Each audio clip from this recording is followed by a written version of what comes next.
mobile ID.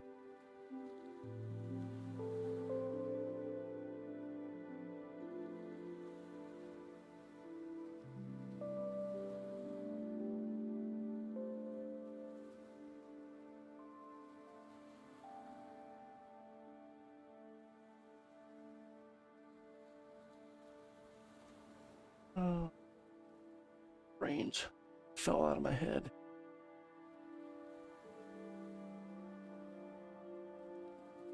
You know what? I need to put that. Oh, I need to. I'm not gonna worry about it. Armor. Okay, so no, I don't put the word explorer in there. Okay, yeah. So that means the handler.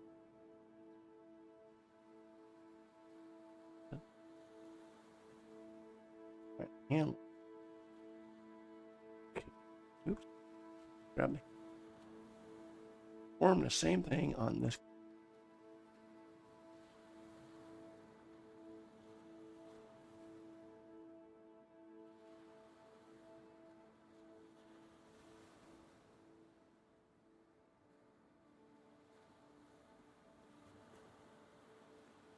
Oh, and then you already reset your system though before you did that, right? Oh, I'm sorry. Oh. All right, so I copied that and I go to page. Not that. This. Yeah.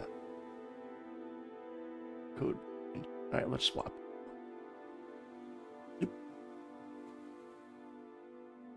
People.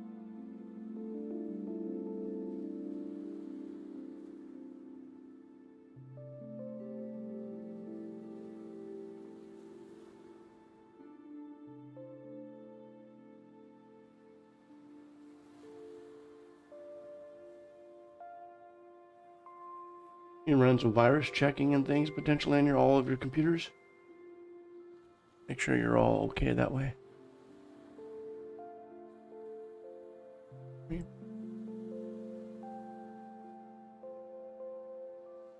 All right. All right, so what? Do a little refresher of what's going on here.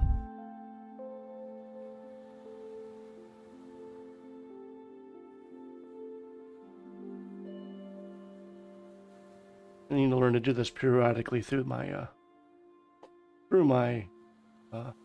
broadcast, just so that it's either captured in the VOD or pick up other people potentially. But essentially,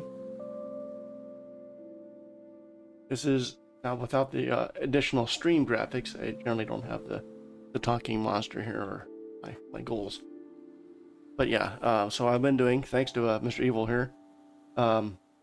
He goes, hey, does this work on mobile? I'm like, not really. It's desktop app, or no, it's made for desktop.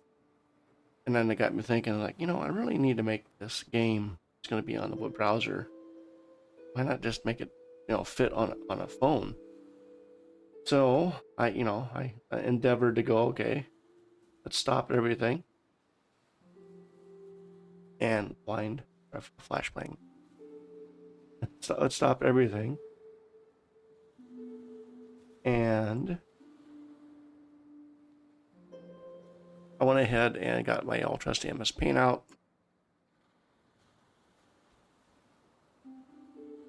And I basically designed boxes for like an average size of a mobile screen.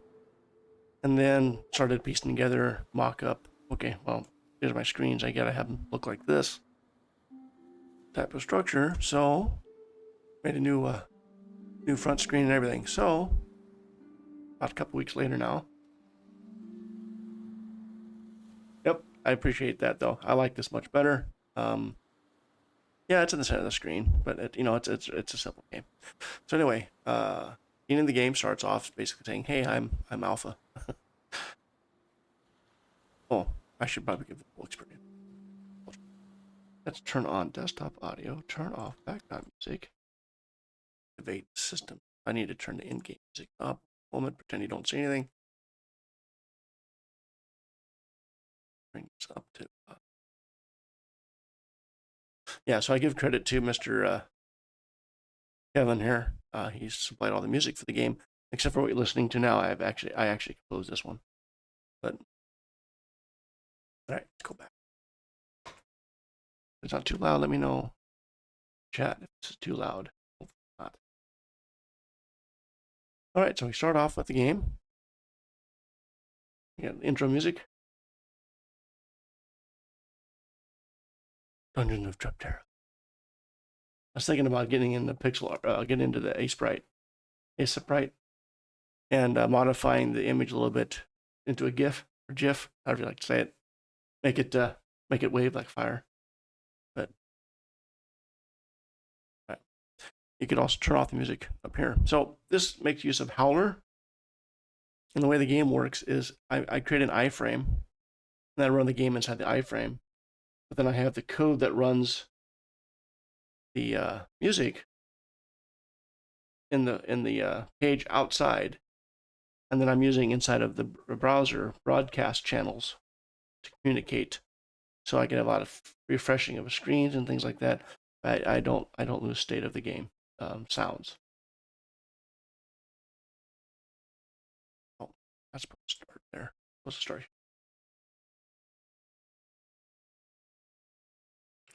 But yeah, here's the default sound music.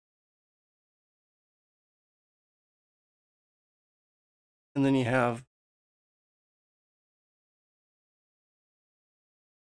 many different areas you go to. Yeah, it's a dungeon crawler, so you're gonna go create a party. You're gonna have a place to go train, create new characters. You're gonna have a place to go get food and drink, and then the rest. Get your health and hit points back and your mana back.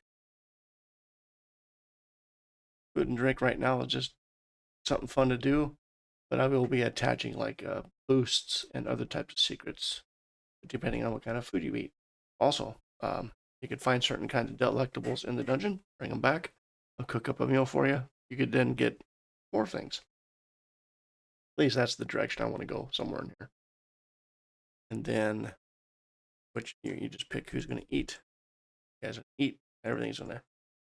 Pick everybody, and just give everyone a earth roasted animal flesh. Go to Bart's, where you get your armaments, armor and weapons. Who do you want to go? Who wants to buy? A rusty sword. You wish to purchase the rusty sword? No. Okay, there you go. Arcadia is where you go learn magic.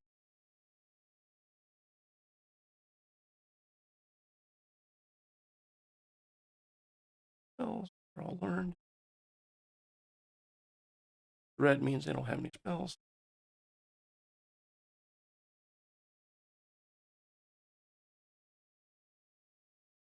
Go to the gnarled rut, where you can go buy your potions and things like that, health potions, other things like that. Salves. Once I get them in the game, salves are more of a, you can only apply it to a target, and they're like cures essentially. Petrified. You have limb rot. Some horrendous thing. A salve is what you need to get a hold of to heal your party. All right. What I'm testing here is I'm going to inspection, spell, and then I'm going to healing, get ready. Worked, did. So now I get to do the old, the servers, build a load resource. The server responded with status 400. Lovely.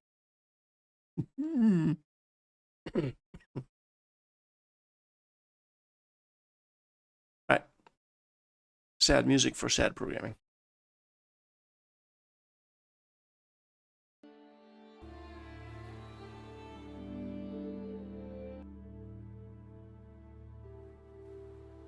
Let's go back to stop sounds.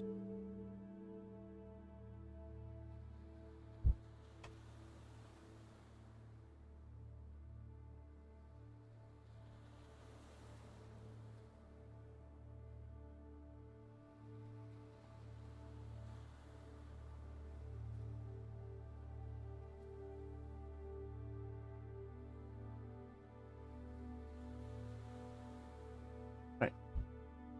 Let's go to the handlers. Most.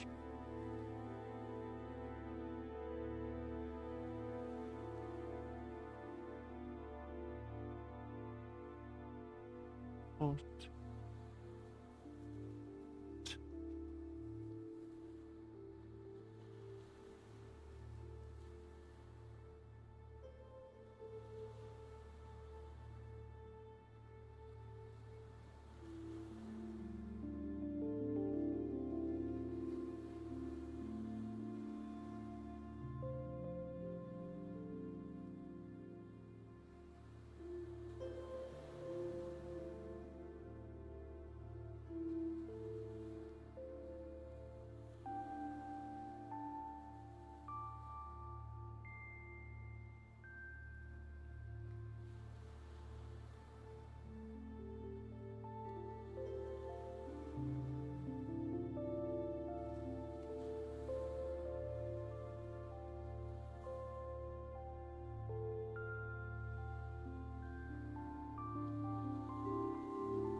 Oh.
Came across some interesting information. I'm not going to share it on screen.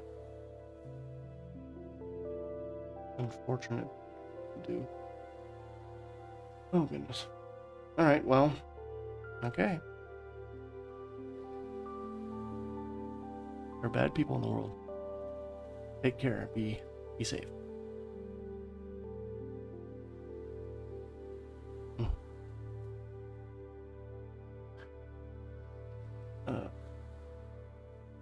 I would.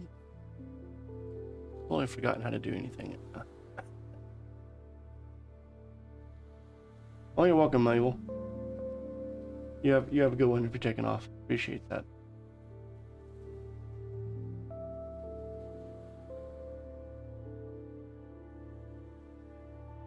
I'm gonna get a little bit better at showmanship, I guess. Right now, this is real techy.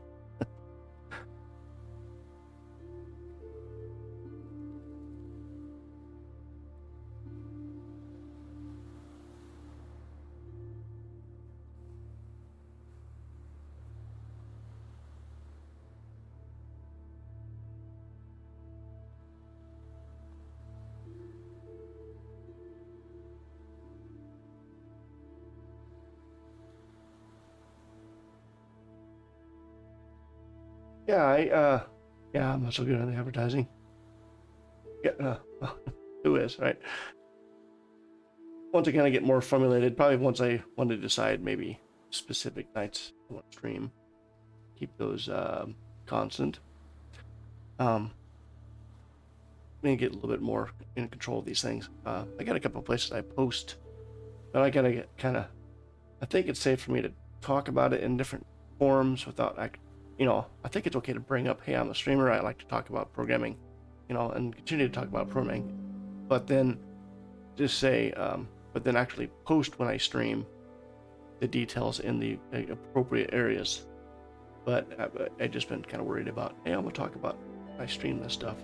We can't advertise. I'm not advertising, but if we're talking about computer stuff or talking about game development, then I'd like to let people know that if they're interested in watching that type of thing or just discussing it while we're doing it, then yeah. You're right, though. I do definitely need to say, hey. At the same time, I don't want to be, I blog to other streamer stuff, and that's their thing. So it's kind of difficult there. I do have a Discord. I just don't have all the security set up quite right. I have Discord and some other socials. I haven't really converted things over from my private over. I did a couple of them because I'm trying to get a game publisher, a DBA business, whatever, in my state. Then I can actually, and then I got to contact Twitch and try to get my account switched over to that. Otherwise, it's a sole proprietor with my first full name. I mean, it's a lot more. There's a lot more things that about your identity than just your name. Your name's out there, but it helps not to have your name there. But as a professional, well, I get my name out there anyway. So half a dozen one or the other.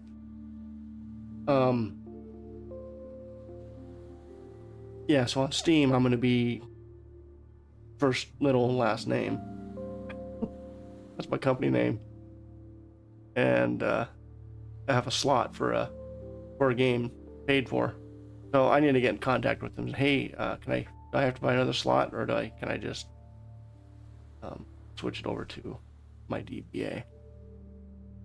So, but I'm nowhere near ready to send this off anywhere. I could probably set up. Yeah. I'd just be happy if people play the game at some point.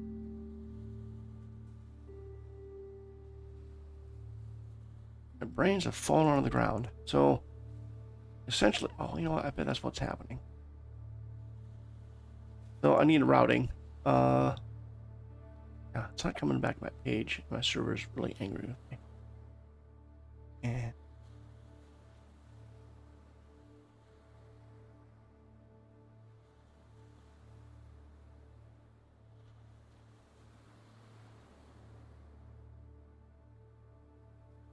handlers.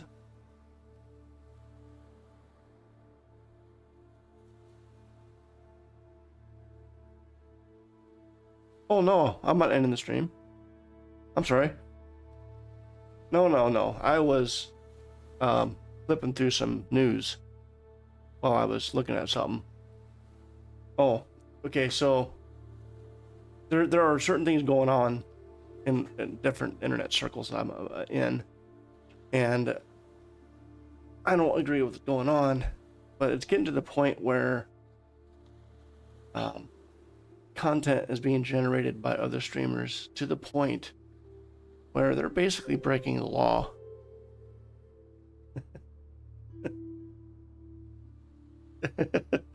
I'm back. Take care.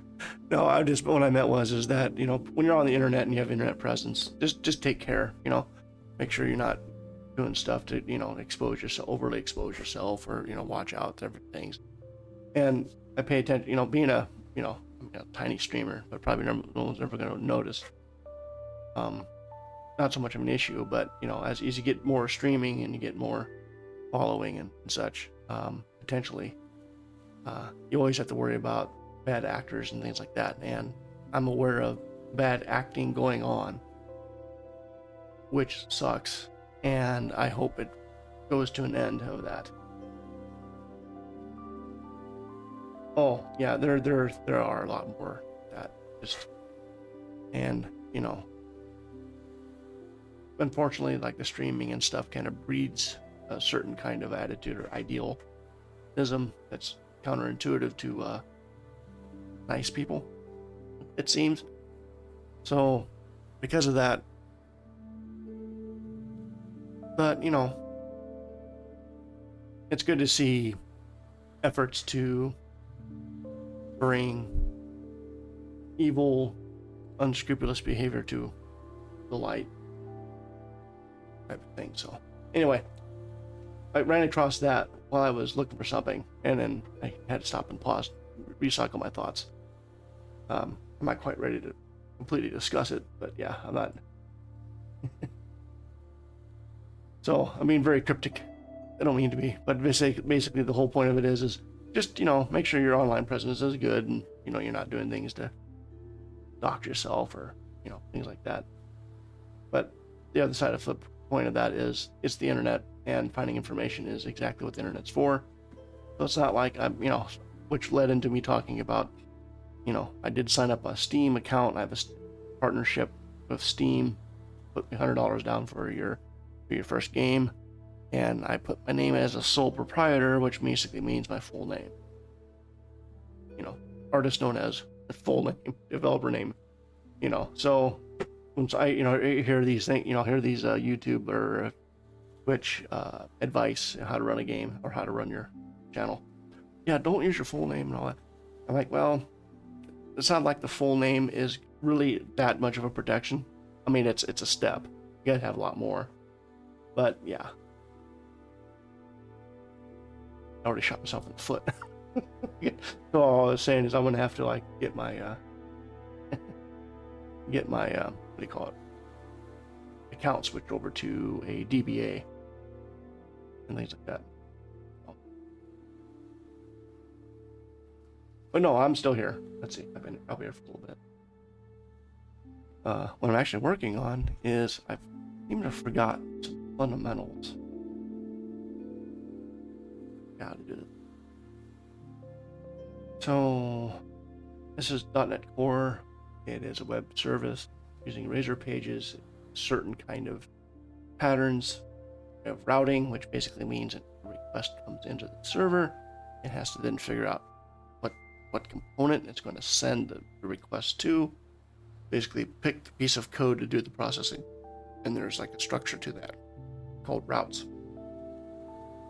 And you could go a lot of the automatic way. The automatic way would be, first of all, don't look at the wrong spot. You name your, so this is Razor, for example, and this is the code behind it. This is what happens when someone clicks a link or posts back to the server, and so your browser is now making a request. So inside of, say right now, we're going to explore. It's the page name Explore. First thing the page does is make sure you're supposed to be in this page because it's game state stuff. You're not, you're in town. It's going to automatically redirect you to town. So if you typed in name of the website/explore, thinking you can go right into exploring. It's going to look at your game state information about your party and goes, yeah, you're in town, buddy. So it's gonna it'll just go right to town.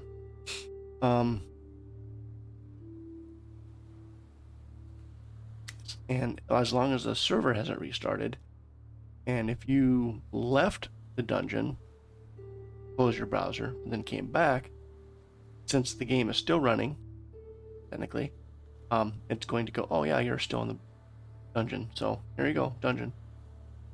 Unless the server resets, then everyone starts back at town. So I run into that a little bit as I flip through screens trying to test things out. All right, so when you name these asynchronous functions, oh, that's right. Do I need it? Oh yeah, because I say on get, on post ready, or on post.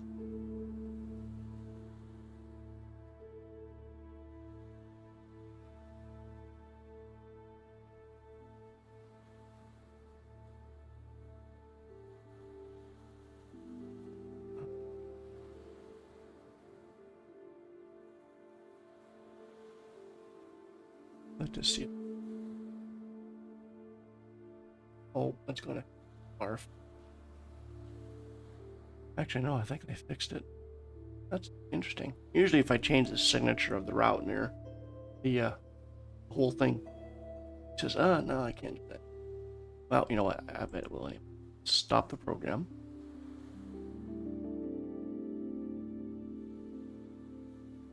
Look.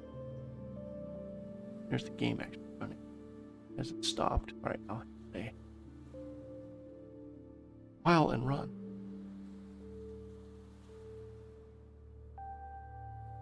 Finally.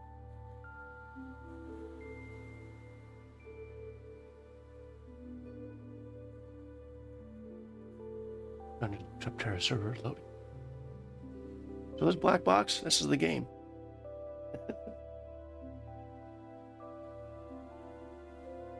I press S, I just saved everyone's stuff. I hit escape, I kill the game. There is a possibility that it can build admin screens that would give you a map of the world, kind of like a security camera. You can click through the levels, and I could have it show who's playing where. And, you know, I could have that output. You know, you could have that output. Now, what would be interesting is if I were to make that a browser source, you could then have Twitch load that browser source, and you could actually have the Twitch channel monitor people playing the game.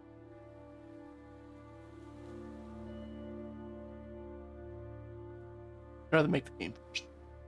All right, so I don't know why. Start playtest, and I have the Chrome developer tools running, so I can see what's going on inside. Another benefit, the fact that I made this more mobile, means I can have my debug tools running at the same time. Very. There we go. All right, continuing game. I got the game music turned off right now for now. All right, we're gonna go and test. All right, we're in town. Go to dungeon.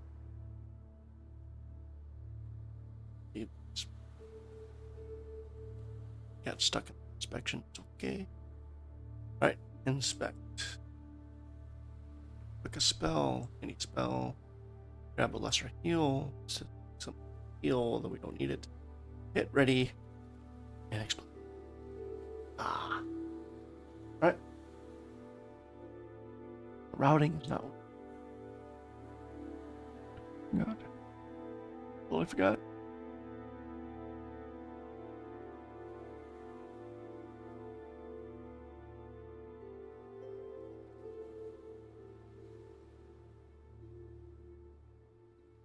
Can I see?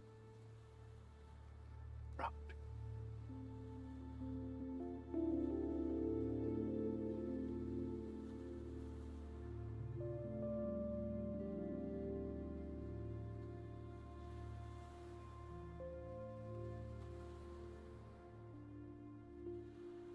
This is a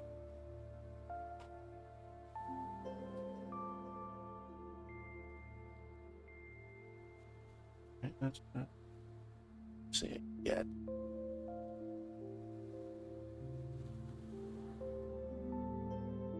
Counter.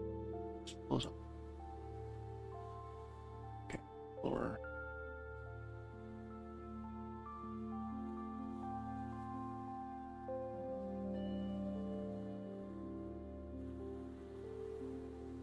Okay, that's the route there. All right.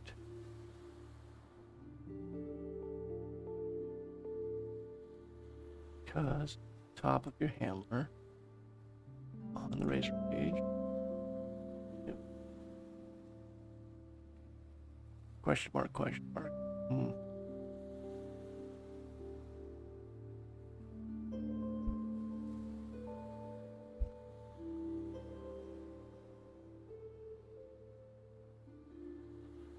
Should have connected that.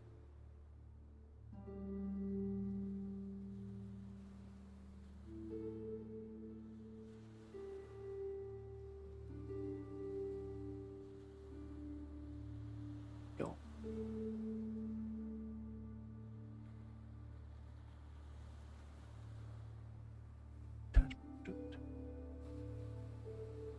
All right.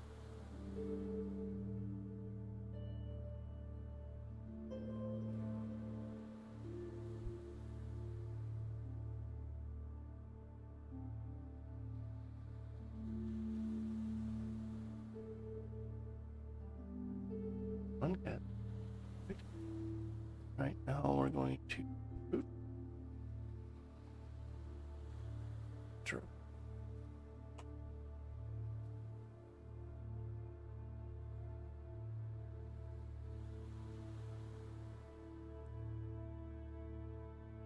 See? Routed to here.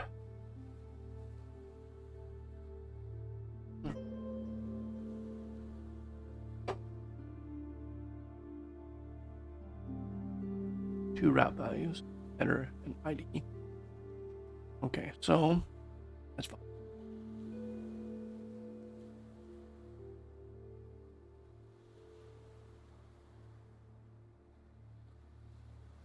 Explore.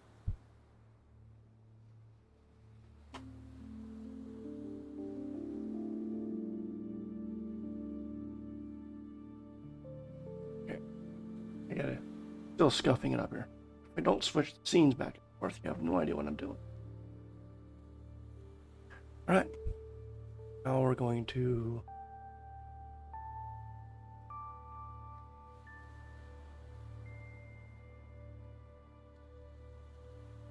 OBS. Yes. Right. That. I hit the ready button. It's going to call JavaScript, turn around and call a form, which has an action set to explore/ready. And it should be Host.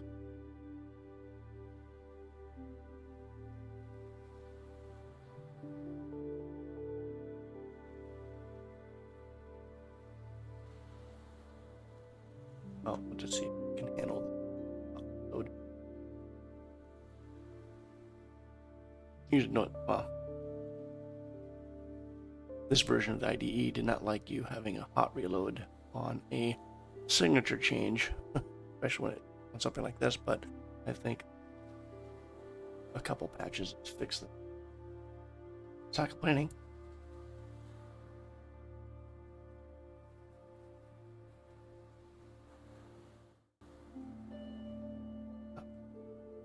Guff alert.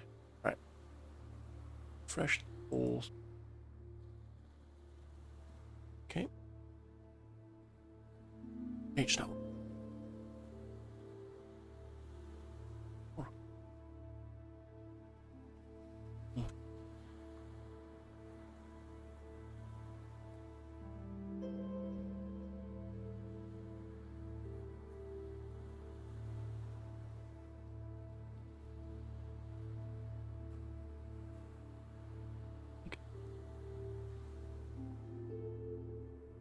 I will look up why that failed.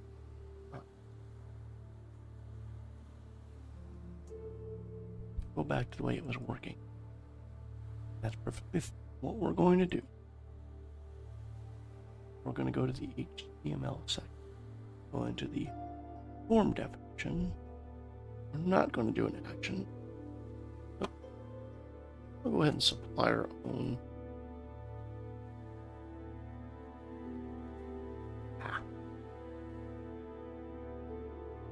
And this is good. I'm going to go.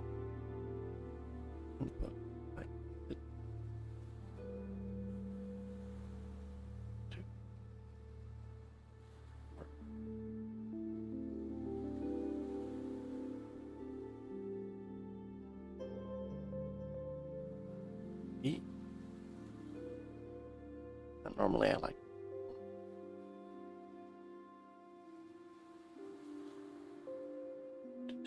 okay. And heavy.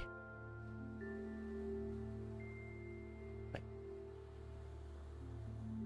You should any. Alright. Form campaign ready. That's right. Well, what's gonna happen? Form campaign ready, submit. Perfect. That's gonna get called from the button on fine. Ready later. There's the title. On click, call that function. Post ready. Alright, ready? And it's going to post back to the same form it came from, which is explore. Pardon me.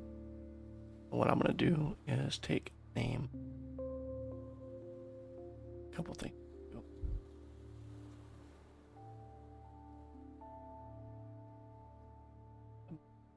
Name. Go to here. Go to the post handle. And do that. Right. That I have already something called opt. That's not what I want to do. No. Not it.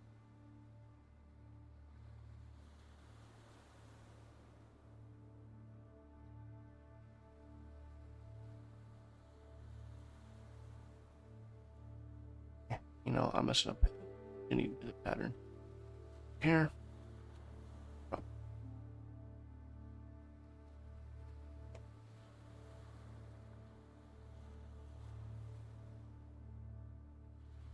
String?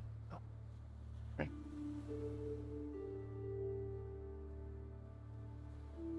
Oh.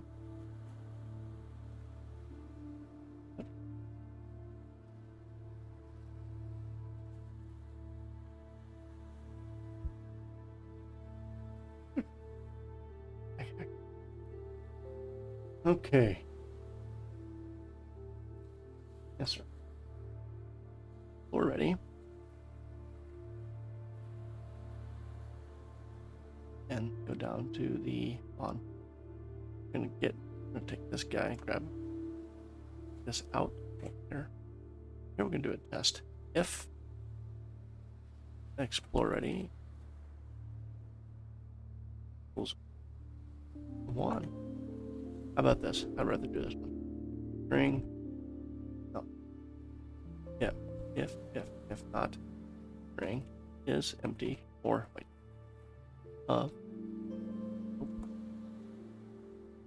We're ready. And the fact it has anything but empty, if it's null, empty, we don't care. But if it's something there, do it. And then what happens? Breaks and okay, just leave. So immediately eject. Not bad. And right. Okay. Oh, that's the breakpoint. And we're going to save. Just load.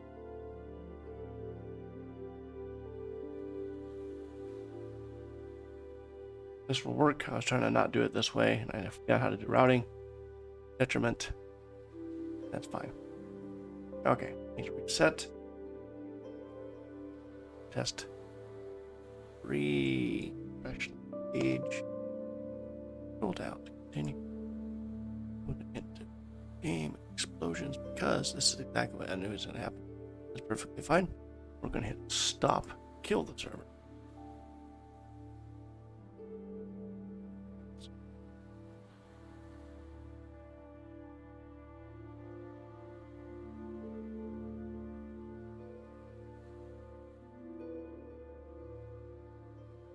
Yeah, when you're doing hot loads and stuff like that, you mess up the middleware, cause it to just fall apart. Oh, not good. All right, you'll so far so good. Push. All right, go to in the dungeon and action.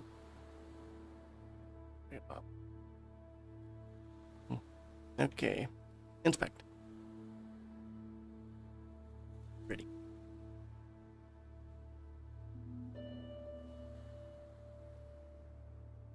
Afraid it's operation. Oh, it's hit F11.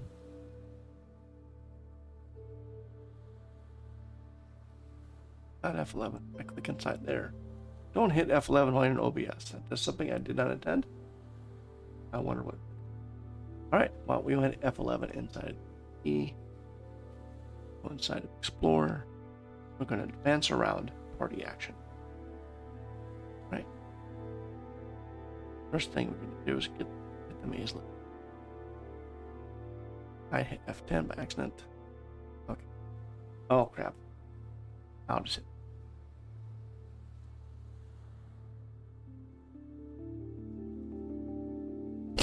Excuse me.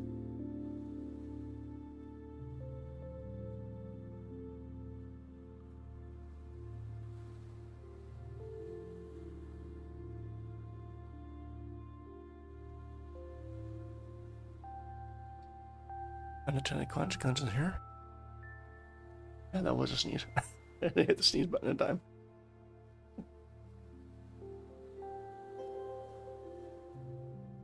I did try to install some sound gates and things, so hopefully not hear any creaking of chairs or fan noise. If it's working. Oh, I did sneeze that time. I mean, like my face is into the mic. I think I have the noise gate capped so it doesn't like completely blow yours out, but I'm not sure. I haven't tested all the parameters as of yet. Okay, so I'm looking at. Okay. Well, hey, you know what? I'm just gonna cast a spell and see if it works. Sometimes you just gotta wing it. Spell, Glaxo, extra heal on. It doesn't matter. Somebody. Guinea pig is selected. Oh my goodness! It just worked automatically. What? So, I don't have to do any extra code. I just plugged it in and it worked. It just goes. Cabbage from other parts of my program and put it in here and it worked. Yay. That was much rejoicing. That means let's quickly run away. Run. Alright. See if anyone can detect.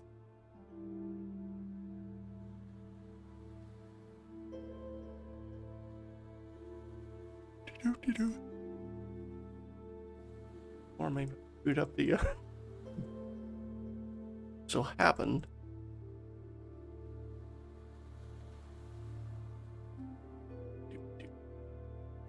wow, there's no monsters. You gotta be kidding me. Oh, there's a monster. Danger approaching. Danger. Nobody detected anything. Danger is close. I might have gotten a warning now. I should have gotten a warning. It's like red slide. Right. Also, do a lava burst because overpowered is always good. Everyone else will fight. And we'll do battle. Lava burst immediately. 20 and 15. 20 and 14. I believe they're dead. Given the fact that everyone's saying they're attempting to parry means there's just nothing to attack, so... Now technically, slimes are supposed to be fire resistant. I just didn't give them the ability. So, I'm cheating. Okay, as a programmer, can you say it's cheating? Testing purpose. Alright, see if anyone's hurt. No. Touched. Alright, let's go back. But that said exit extinction. Welcome to your extinction. That's not good. Let's see what's behind door number 3, Bob. Okay. Now, what I would do is I would go into the maze generation, pick a mob, and say in that square ahead of me, I'll have a 1-in-1 chance of spawning. So that way, certain rooms, boom, you hit something unique. Giant toad.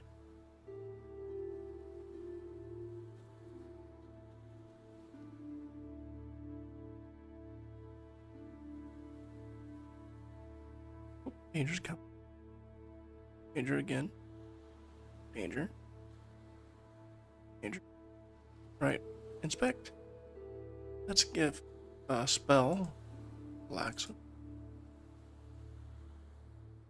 Enhance armor 2.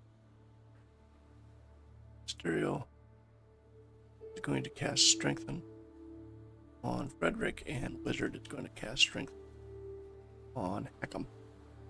Ready.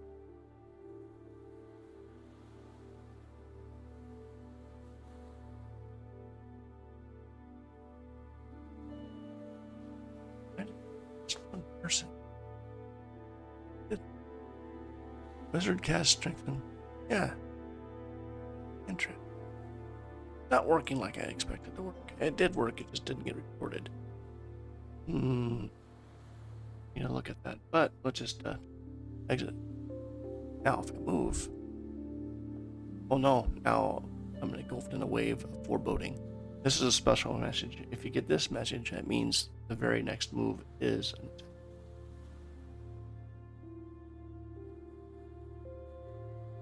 Wild. That's not good. I can miss strength, and no one else got it. Now I'll need to go with that.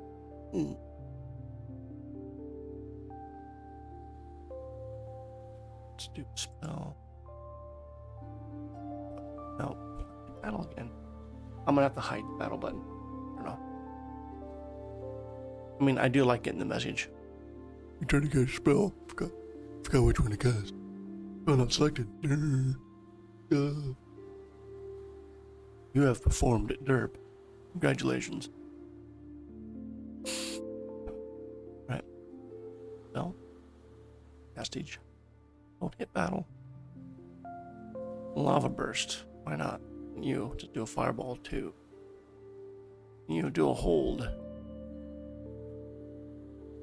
Go all out. Abilities. You want you to start stabbing people in the back in the shadows. Right. Battle.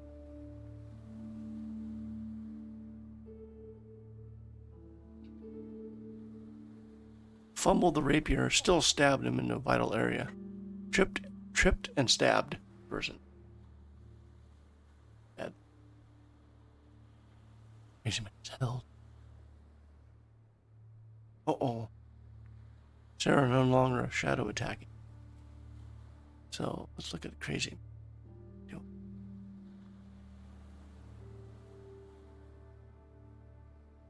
Crazy man.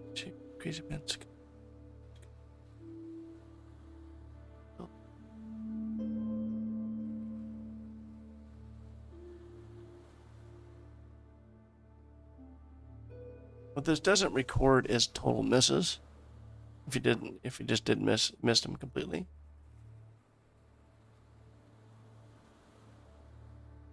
That's not true. That's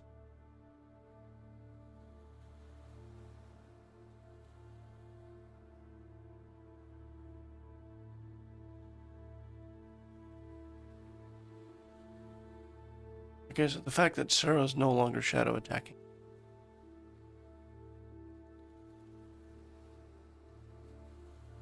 means that she got detected in battle.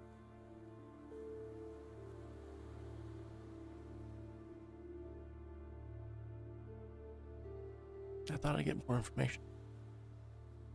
Write that in my notes. All right. Who's hurt? Surprisingly, a little bit hurt. Okay, so we're going to go. We're ready. Oh, that's round. Should share. All right, we're in an advanced round. First thing we're gonna do. Go ahead, grab the view.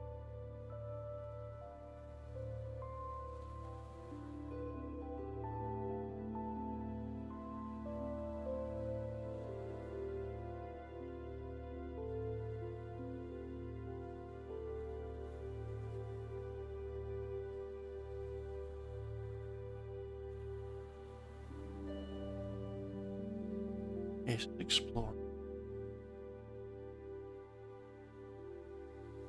Campaign control.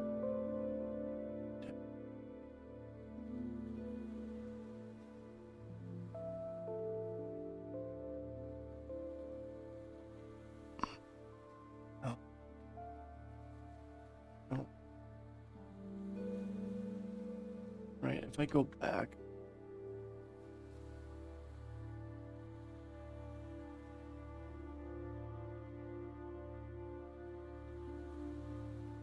We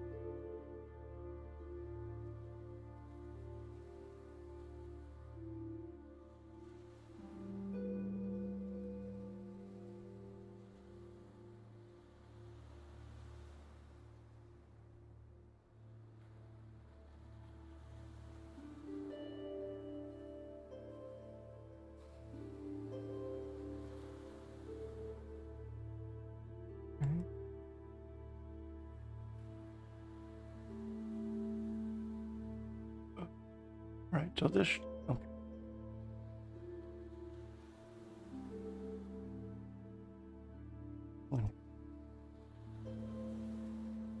Advance round for selected character. Here's the combat.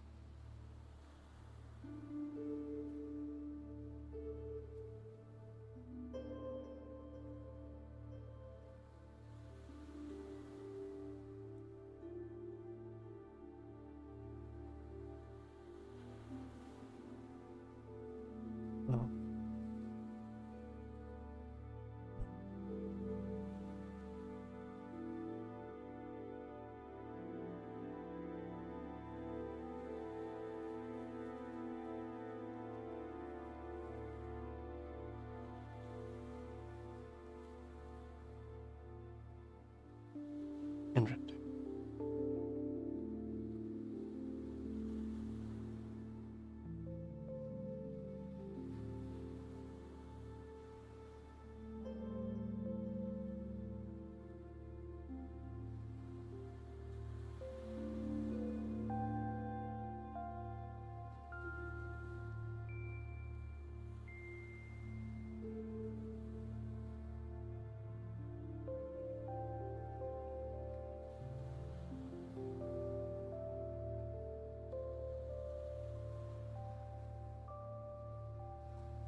Okay.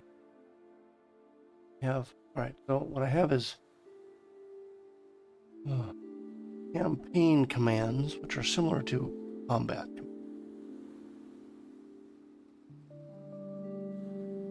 But all the actions of the game works off of basically combat commands.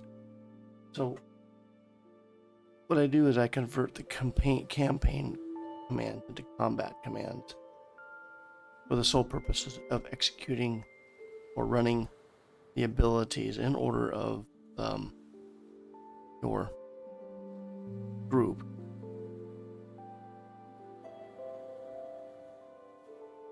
But the combatants in this particular case would be just your party. There won't be any fighting against you.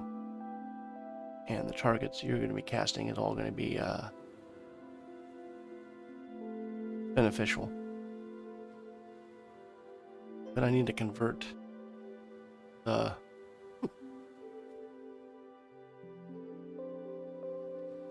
campaign to combat. Okay.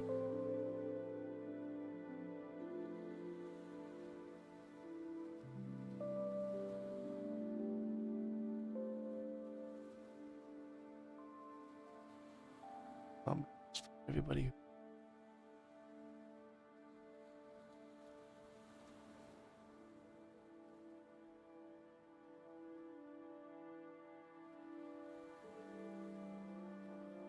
Step.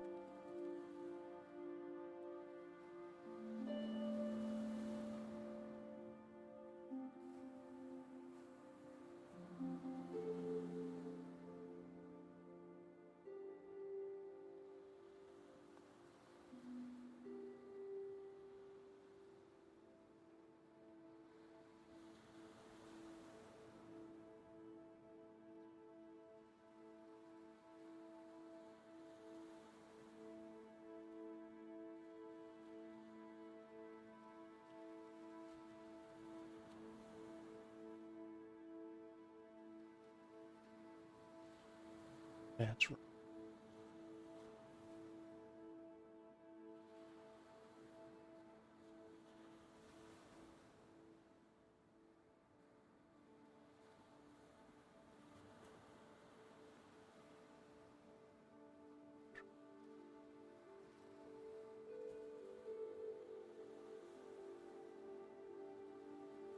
Okay.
That's camp.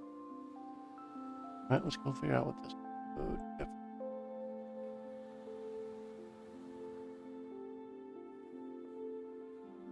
Item spell dispatch cantrip ability.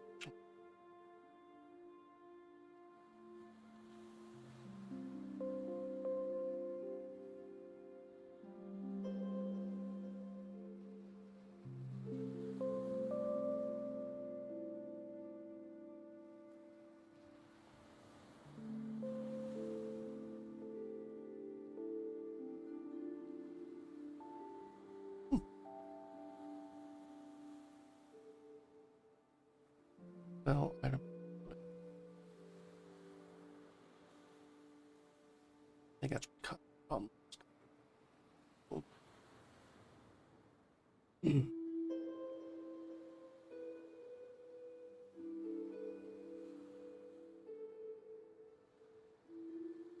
Back. any of these guys have an advanced. Okay, so you need to convert.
Hmm.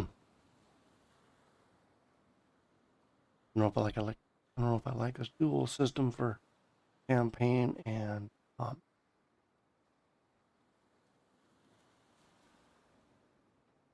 the thoughts are to coalesce them.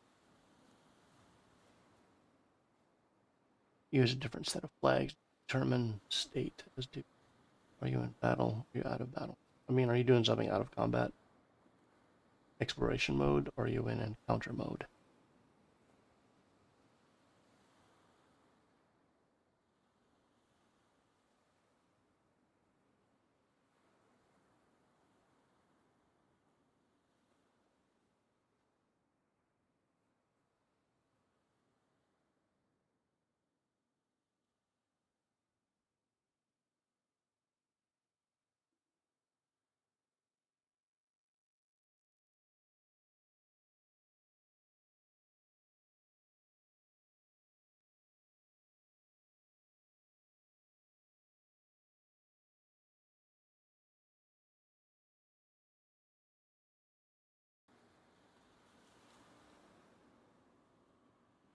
Oh, there's a convert.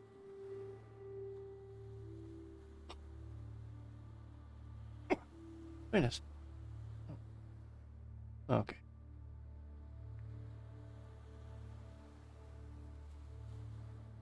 If game flow is equal to explore,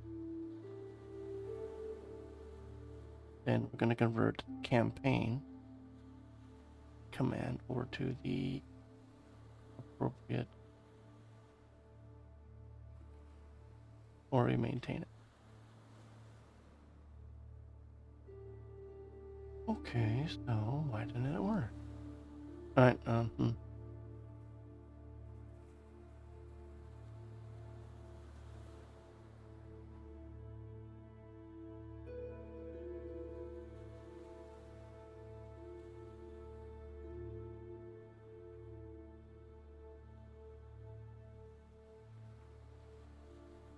Okay, that would go in. All right, so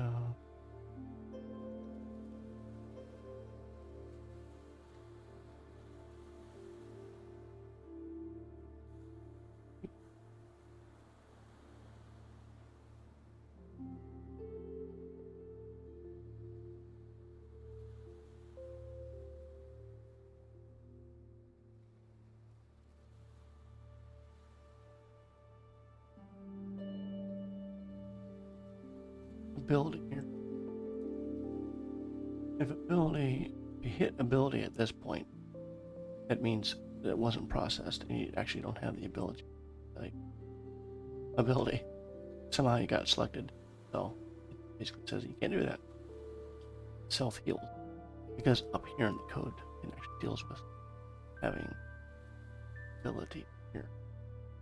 way the combat works is all abilities occur first for combat.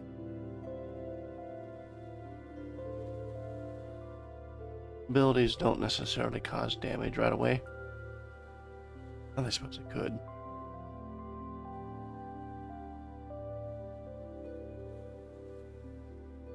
So, right, round complete. That's... All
right.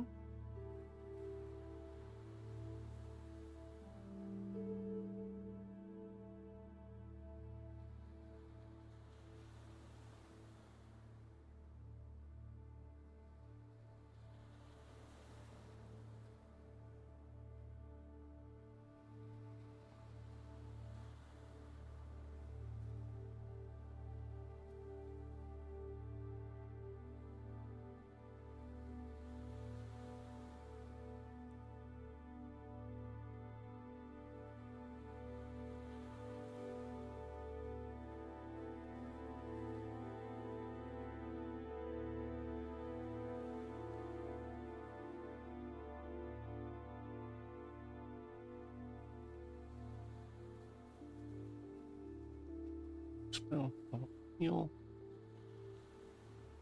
player, okay, target.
Wait a minute, what did... Oh.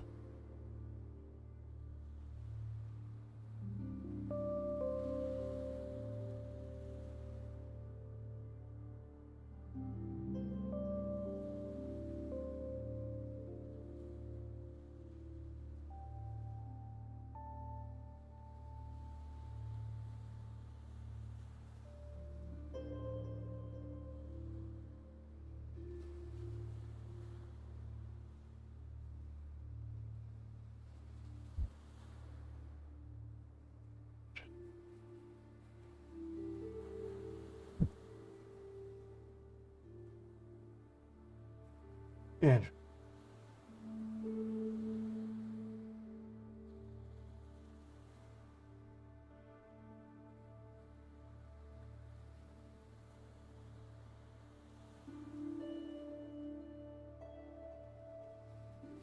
Well, partially successful in getting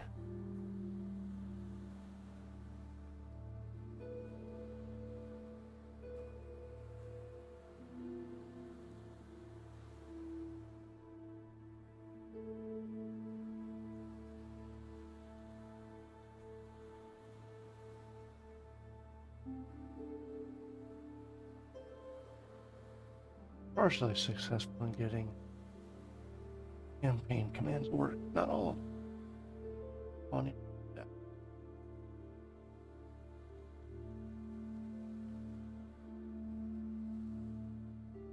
Yeah, so if you have anything that you wanted to see or anything specific I could talk about, I could try to do that.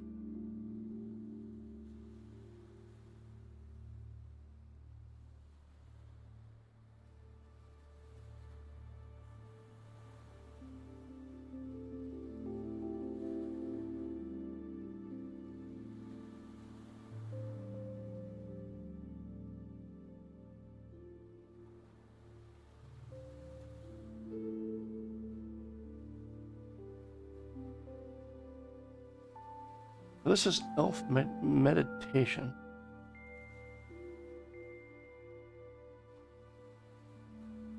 Oh. Well, I kind of picked the lion head for my, I have for my Discord and, for my YouTube account.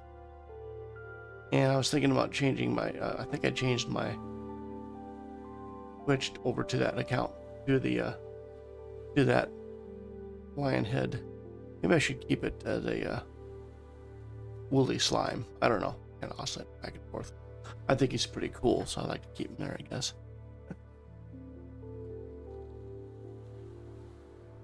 I was pleasantly surprised how well that turned out on me. Not perfect, but that's okay.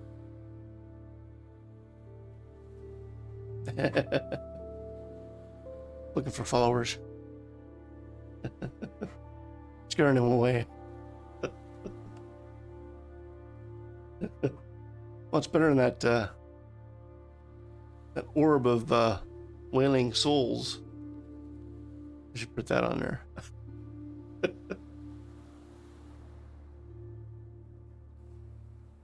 Chief Multi-Hat, we're going to have to give you a content warning. Extreme horror, scary. Oh.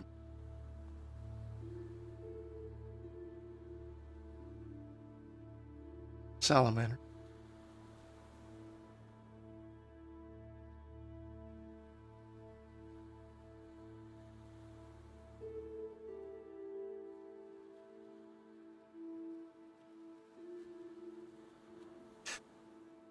So, I mean,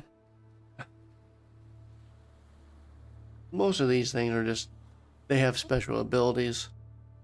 They'll have protections.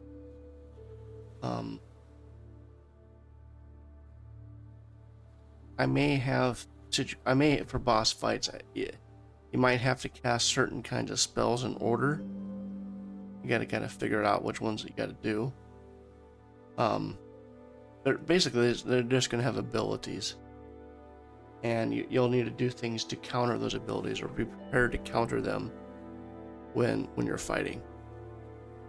So you might need protection. You might need to use the spell Fire Negation. Without Fire Negation, you're gonna take like 99 points of damage per hit. You're not gonna survive. So you'll need to find that before you confront the boss. A lot of times the bosses that you're just gonna have to discover their power and then confront that. Because the strategy is pretty much the same. You're gonna go through battle. You're gonna pick your spell. You're gonna pick your ability.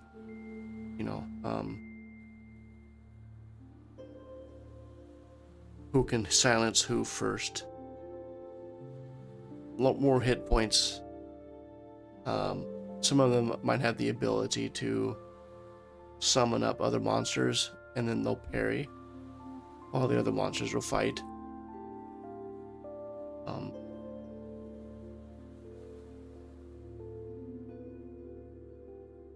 So with the games, the game itself is pretty much just round battle, RPG. Who could attack, defend. So it's going to be still in that retro simple-esque area.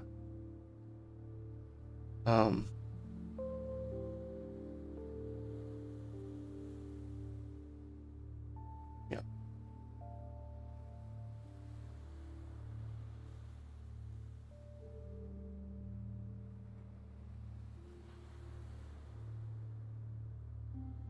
Yeah, it's more of a big bad monster, really.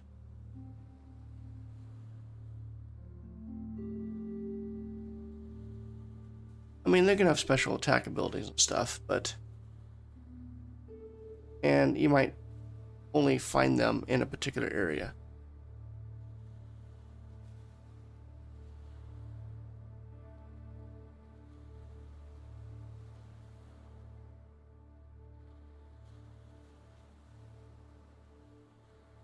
Be like big floor bads. The top monster in the floor is the one you're gonna find out. Yeah, it's more like that. You're just gonna have an elite, nasty guy that has different abilities, like you know, high level ninjas. Back in the old game, I kind of modeled this after. High level ninjas were they just great martial artists, and they just had the capability of decapitating you. Put you asleep, they poison you, they petrify you, or you get something like a flak. Back in the old times, you know, if you're unlucky, you get petrified, put asleep, poisoned, paralyzed, and silenced. I mean, just like what? All these conditions. Some of them will decapitate you. Some will petrify, and if the petrification isn't cured within a certain amount of time, the character dies. Things like that.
Cool. Well, I think I'll need some heavy concentration time on some of that stuff, so I'll probably work more of it off stream. My goal is to finish up, basically get this inspection part working. Get all the orders that you give working, and the ability to change out your weapons and armor. Get the camp system re-engaged.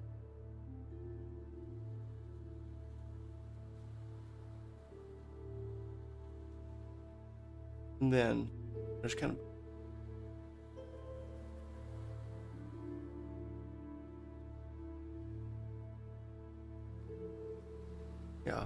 and then kind of a bug here where I need to reset the state. I think it's just because when I'm coming in, stop and start the program, I'm seeing some weirdness that you normally get. But yeah, little things like that to fix up. Once I get that working, then you have your standard moving through. Oh, heck. Wait.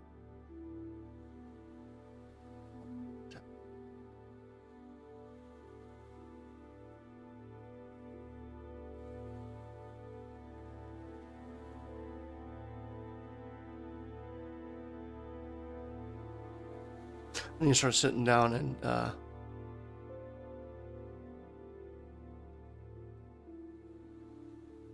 create level 1 and build out all the monsters for level 1. So I could get a little bit better idea of how that's working. And itching to do that. And then I can start working on more of the abilities for your characters. I need to like bring in the other characters, get their abilities working.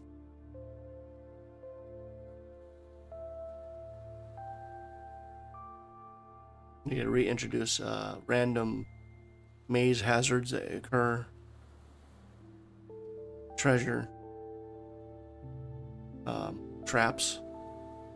Like this chest is trapped. Who do you want? Someone's going to have to like perform an activity. You get to go through that process. There's disarming of traps or working out of trap puzzles. Gonna get that system going. Being able to get the more treasures and just kind of filling out a lot more armaments. Start reducing armor and weapons to your levels. So in this particular game, not everyone can use the same weapon. Right now, you have just you can get whatever weapon you want, but clerics are like maces and flails and bludgeoning type weapons, things like that. The old classic. Fighters, are up to certain kinds of levels of things. Your barbarian gets the big weapon. Hand-to-hand combat capabilities increases on some for like ninjas. Minstrels, they are a combination of a thief cleric. Ninjas as a combination of thief mage. A paladin, because there'll be areas where there'll be a lot of undead, and that's why some of the scary monsters are aberrations, horrors. They're from that area, and paladins will have a tool set to make them fun. And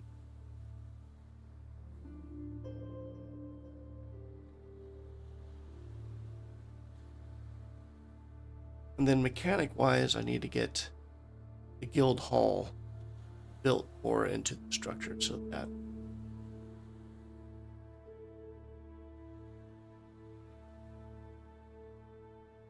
guild hall looks like this still. It's a problem.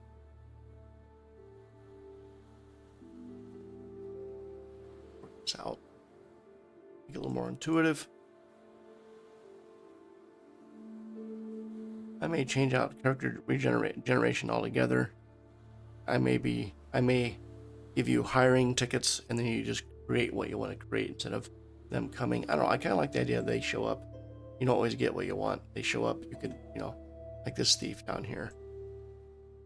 He's, here's his stats, but we hit reroll. These stats change. Dex.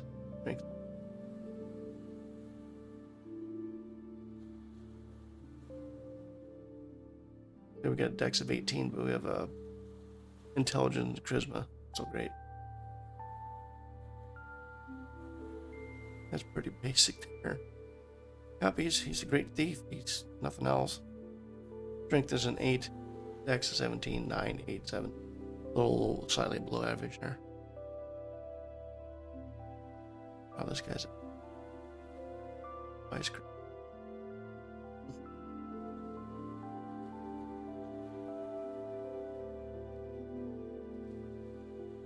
Pretty well rounded. Comically low wisdom.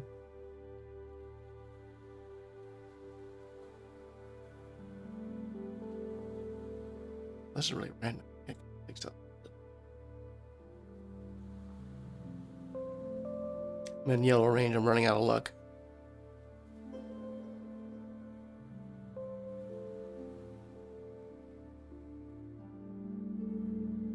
Accept him.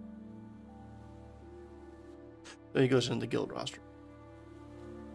Here's my general guild.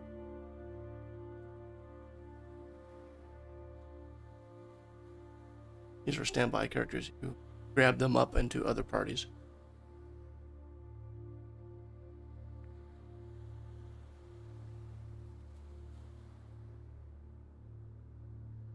See.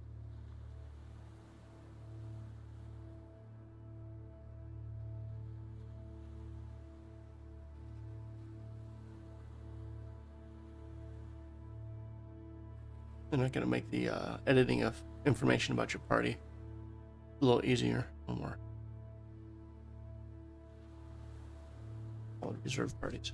You need to put caps. I don't have caps. I mean, technically, make them until they run out of memory. So we only have so many parties.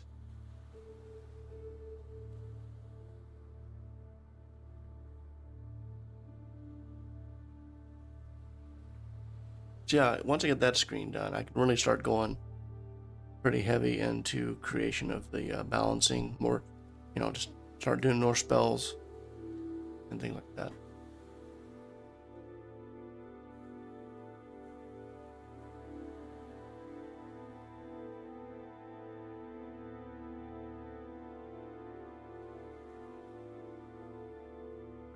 Yes.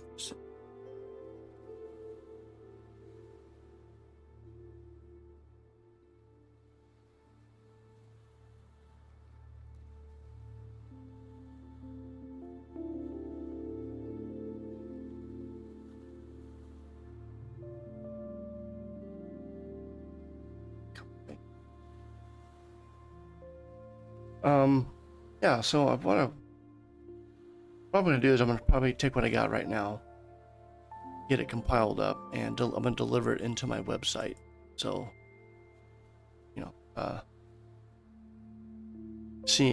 Treptera.cmhgames.com.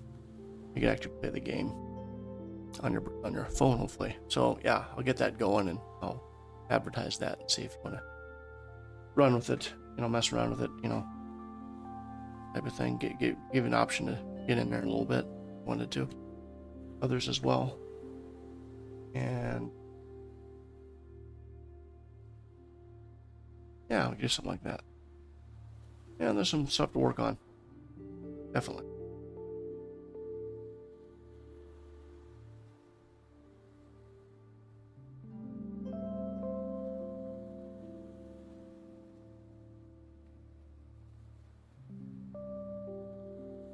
Yeah, I'm definitely into the coding aspect. I'm not too much. I haven't quite got to the talk of thing.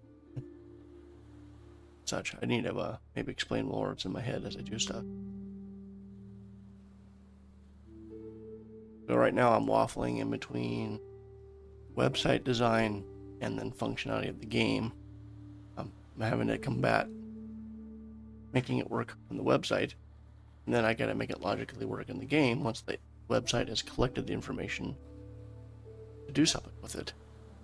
So now what my current problem right now is it looks like it's just processing one character and then it looks like it's resetting. Something is resetting everybody. I need to go take a look at that. So I need to put in some debug logging. I can see what's going on. But yeah. All right, so this time I'm actually gonna probably bring the stream this evening to close. Appreciate all those who've come by and are here or not here. Really appreciate it. Evil, thank you for being here. Appreciate that very much. Hopefully it's entertaining. Hopefully I continue to make it a little bit more entertaining. We're gonna get to more boss battles. We'll actually get to play the game here before the end of the year. It's my goal. Before summer's up, so we'll see. It would be nice to do some level designing and stuff. Yeah, thank you for being here. Certainly appreciate that. Yeah, we'll see you on the flip side. And yeah, I need to get a group of alpha beta testers. They were wanting to test and play and work with it. I need to get a group going and find who's interested to get an actual feedback on things. That'd be helpful. Well, that's kind of in the plans too. Other things I want to get, I do have it set up. I have a Discord. I just don't have it fully hooked up. But I have a Discord for this channel / for the game I'm making in other games, and technically have a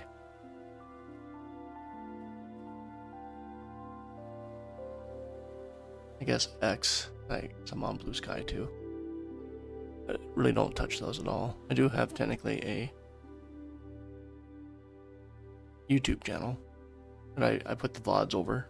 That way I can keep forever. Oh, another thing is that this particular music that's playing by Kevin, he's the one that made it, and he has a CC license that allows me to use it. Which keeps thinking it is a song from somebody else. And at the end of the stream, I always have to file the petition saying, I'm not playing that song. So I need to send an email off to maybe Kevin. And the person which confuses this music with an Indian meditation artist, musician. And it's not that at all. So either this piece of music uses a similar instrument, or the person who made the song ripped it off of Kevin and claimed it as his own, which is possible too, I suppose. Otherwise, we could listen to something like this.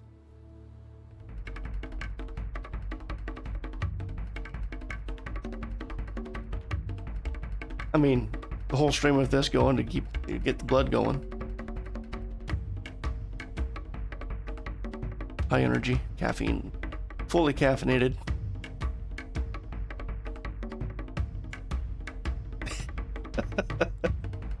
I got other ones I have to plug into it. I could do. I also got this one.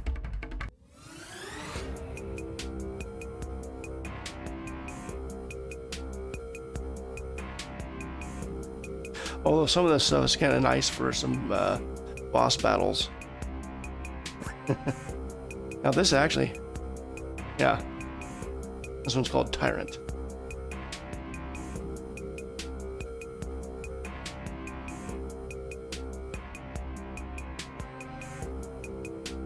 This could also be like, you've come across a dubious chest, you wish to disarm it, and if you say yes, this music kicks in. You're getting options, and you have a little puzzle you have to work on.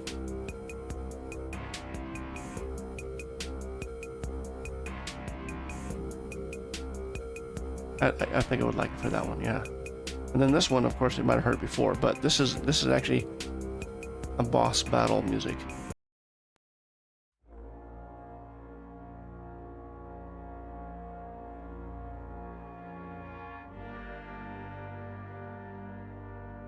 If you hear this, you know you're hitting the boss.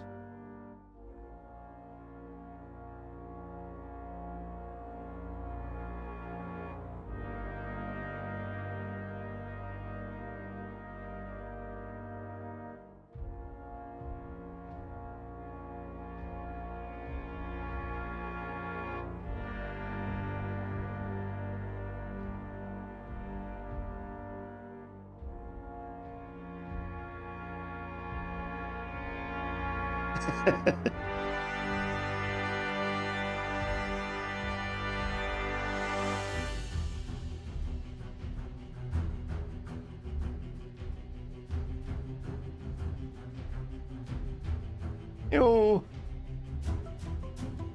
almost glad to have you. Just kind of getting ready to end the stream, and not quite. Just kind of relaxing a little bit, showing off some music. Glad to have you here. Appreciate it.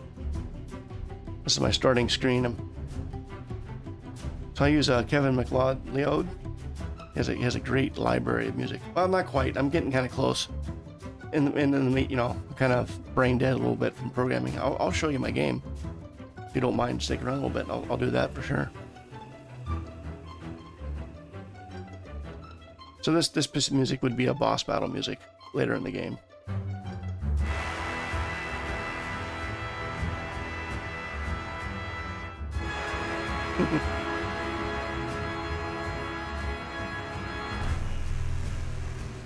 Like this breakdown here.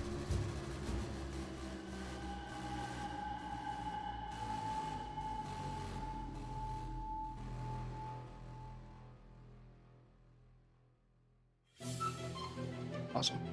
Right. I'll fire up the game. And there's another piece of music. We tried to try this one too.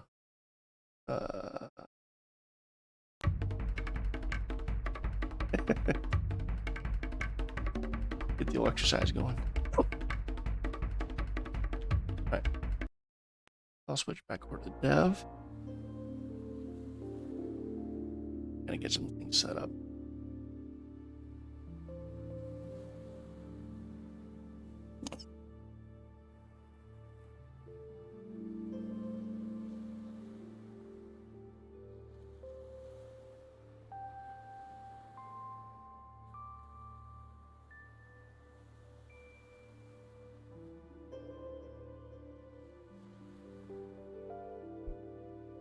Okay. Basically, the game that I'm writing in, making a web server. So this is a Razor page, .NET Core, Razor page-driven web service essentially. And with that, then the game runs inside of that service, and then the game is life.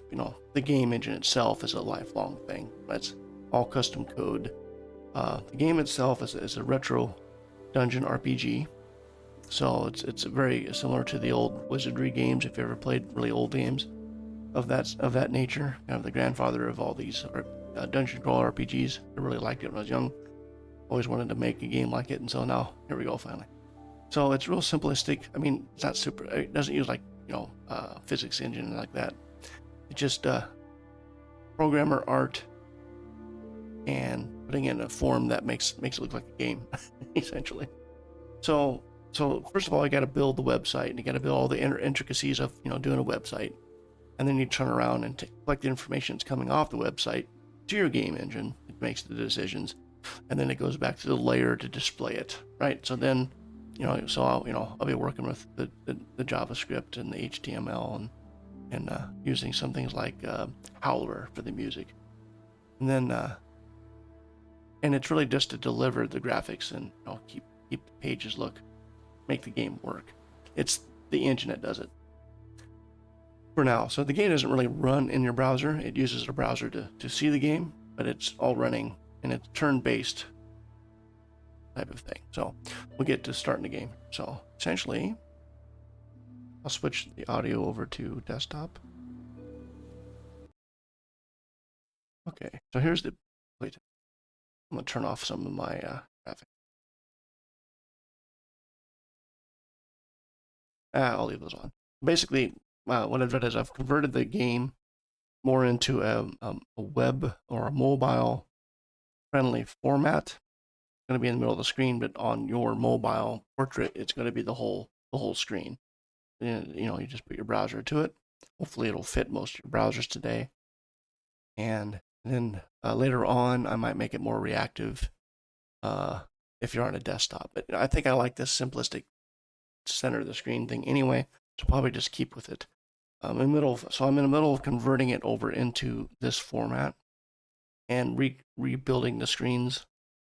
Some of the things that I did to do that, excuse me, the flashbang, is that I went ahead and used MS Paint. I took some of my previous work, and I basically drew white boxes that represented the general size of today's phones. It's not going to work on your really old ones, and your bigger ones are just bigger, so the bigger it'll be better, but the minimum sizes, and it scrolls up and down too.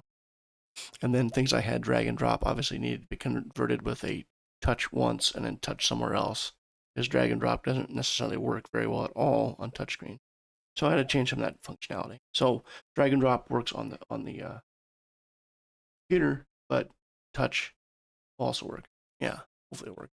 I kind of got an idea of like how this is going to work. Help me figure things out, and then so I started building it. So here we go. Start off Dungeon of Treptera. My extreme alpha site is cmhgames.cmhgames. I'll type it in here. Maybe.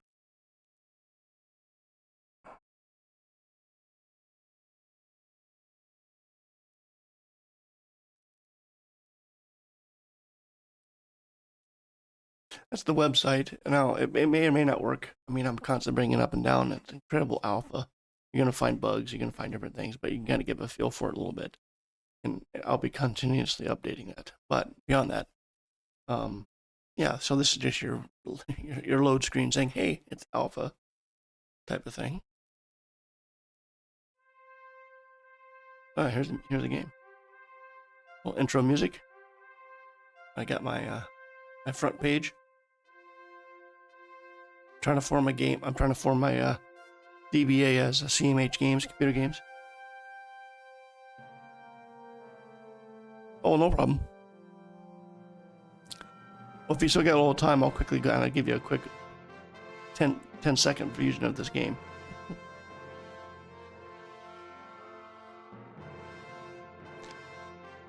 Hopefully the music's not too loud. Turn down a little bit. Yeah, so it's a dungeon RPG. So what RPGs have, you're gonna have like your center town. Yeah. You have like your center town, and then you got your town music. So you can go through your orientation. It kind of gives you a good description of guild. You know, the idea is that you're a guild master. Every 2.5 minutes, a cleric, a fighter, a thief, or a mage will show up. You could train them, which means you get to re-roll their stats. Decide if you want to keep them, put them in your guild roster.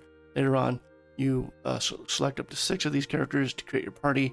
You go into your dungeon, low level, you fight monsters, you get more power, range your levels, get more magic, get more things, you know, get deeper and deeper in the dungeon. Do some quests. It can do different things like that, a little bit of story behind it, but it's, you know, it's that fun, grindy, kill monster over and over and over. Yeah, get a little bit of a story background.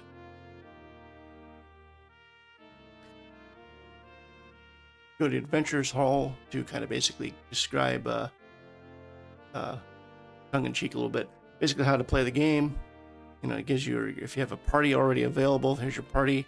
If you click on someone's head and click on someone else, you flip around. I got to make it so it doesn't, you know, reset the page, but incidentals.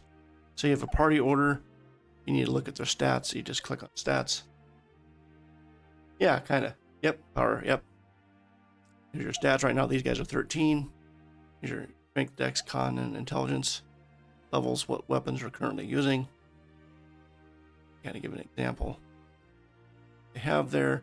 I kind of describe what your core stats mean, what weapons are, what armor is, your abilities, your iconic roles of fighter, cleric, mage, thief.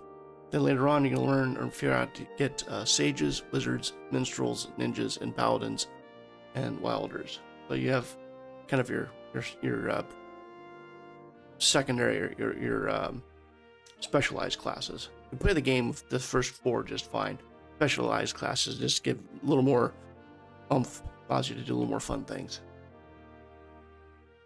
Then the guild hall, pardon the dust.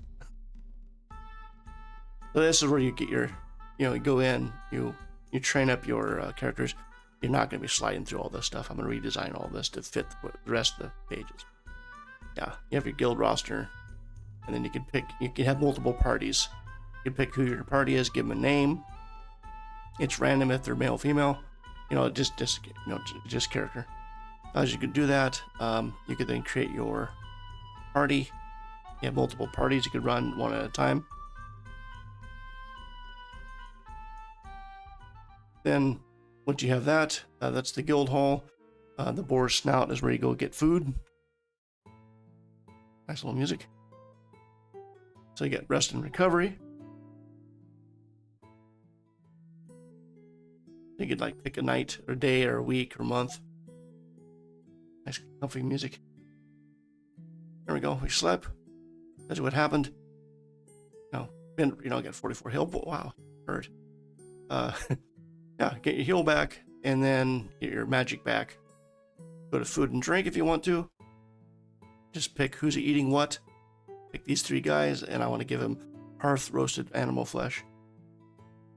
What the meals will do is you probably should eat a meal before you get rest, because that increases how much health you get back, or it gives you like different. It'll give you like statuses. Certain foods give you poison resistance or protections, or increases your ability to cast. Oh, and also pick up. You get to pick up. You get to sign contracts. You pay gold. Yeah, you get to pay gold, and then you get to go fight stuff, find things that you. So you get contracted out to go get things. Also, if you find certain kinds of monsters that are edible, you can bring them back, have them cook food. That gives you a special ability, which unlocks things that you can do later on in the maze. Parts Metalworks is where you buy your stuff.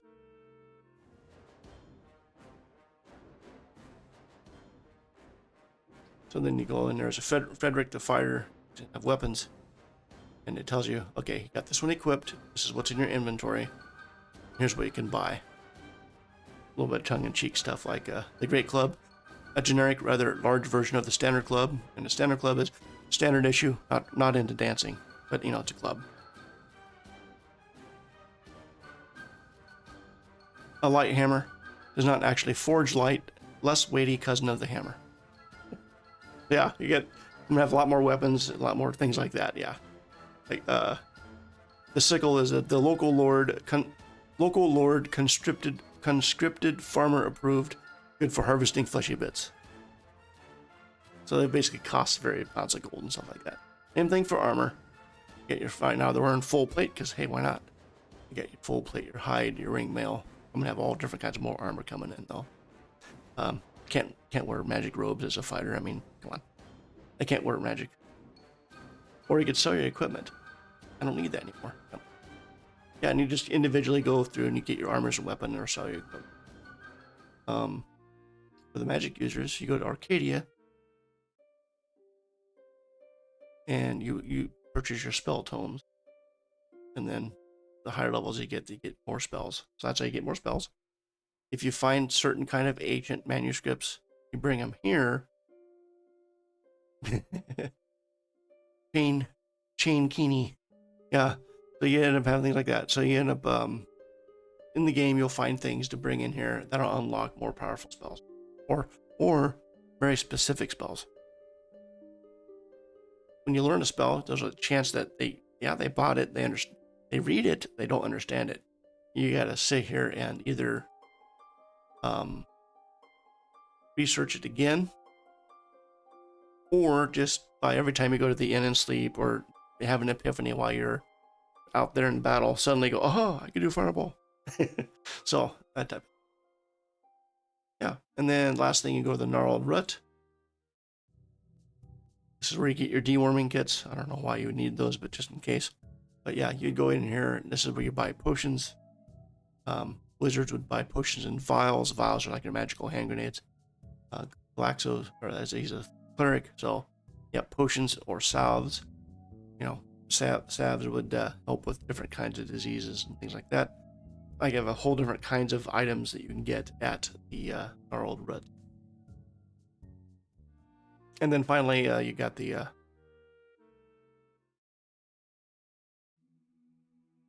somber place where mortality strikes and adventures may no longer be among the living. The Celestial Curios and Soul Emporium can be of service during the great time of opening a patronage account with us and supporting the local chapter will give a knowing peace. Or extend by bring the fallen back from the brink. Right. Of course, there is a notation here. Expired party members may decide not to return to the mortal realm, or their condition may be too grave for life services. CCSC cannot be held responsible for accidental chimera creations, zombification, or disintegration of fallen friends. All services are paid up front, no refunds. Gotta get that little bit corpo healing. So yeah, basically all that means is that when your characters die, and they will, that's part of the game, you come in here and you get the chance to get them back, or they just simply disappear. So train them up and have a secondary party ready at all times. A little bit roguelike in its difficulty. And then finally, once everything's all sorted and you're kind of ready to go, you get to go in the dungeon.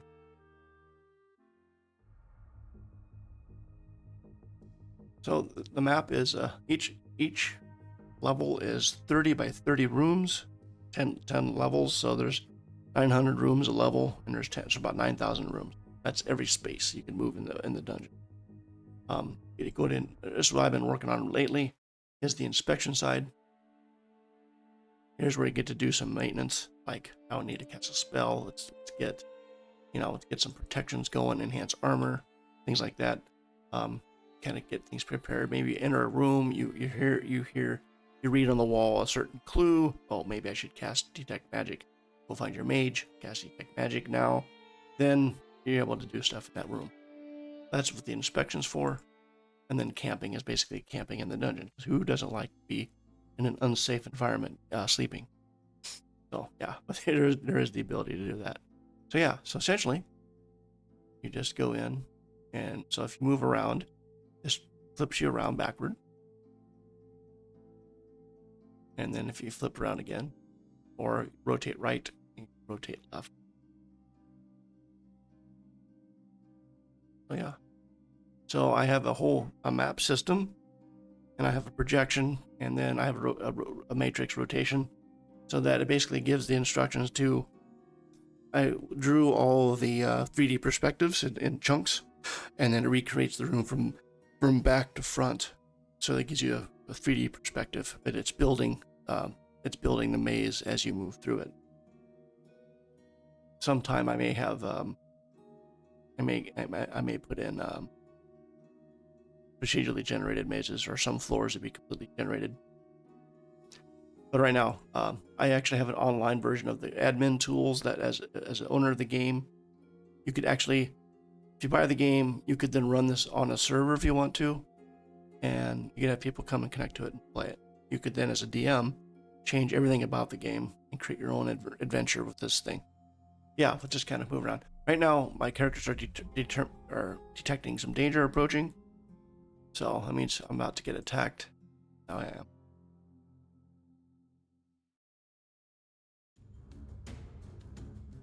There we go. We got wild men. 2 of 2. If you have multiple groups, you'll see this repeat, and then your sword tells you which one what group you're attacking. You click on that group. That's the group you're attacking. You can say everyone just attack. Everyone's attacking it. Then if I want individual, this tells me quickly what's happening. Let's say I want to do a spell. Only the green can cast spells. So I'll have the wizard cast lava burst, because blow them away. And then let's have an ability, and let's say my thief here, I'll have them do a shadow attack. Right. All right. So then we're kind of review. You can change it down here if you want to. Essentially, you have basically parry, defensive. Just attack with your weapons, physical attacks. Do an ability. If it's undead or extra planar, you can have your clerics dispel. Magic, if an item, or the all important let's get out of dodge. Let's just run away. Right now we're going to go after these wild men. So you're all ready. Hit battle. And then it just gives you a blow-by-blow log now. What happens? You could adjust the speed in which this prints out. Oh wow, they just destroyed him. You didn't have a chance to cast Lava Burst because all targets appear to be slain. So this gives you a log. You can read it fast. Get your experience and your gold pieces. A little celebratory music. You just rinse and repeat. Get about 4 variations of music that kind of randomly play.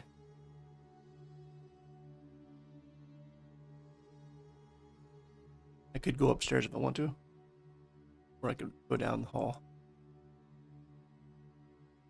I have a concept of game time. I'm still working on that. I have a door. Now what I don't have is like sound effects. I need to add those like little footsteps as you walk. And that, that sound of the smashing the door open. Alright, I got danger approaching again. Everyone's tingly.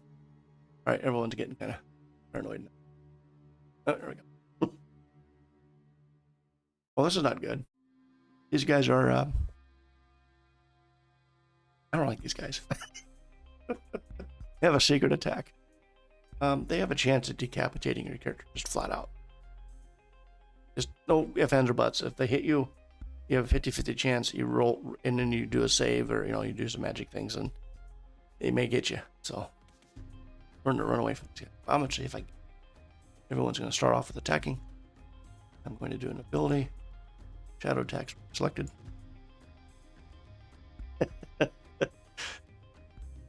Then we got of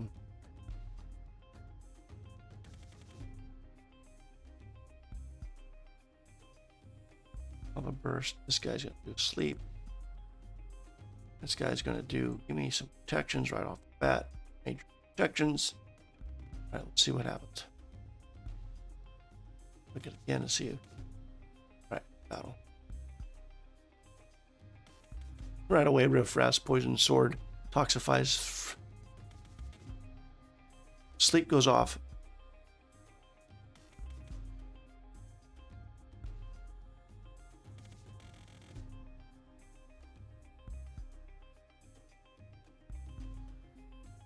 Lava bursted.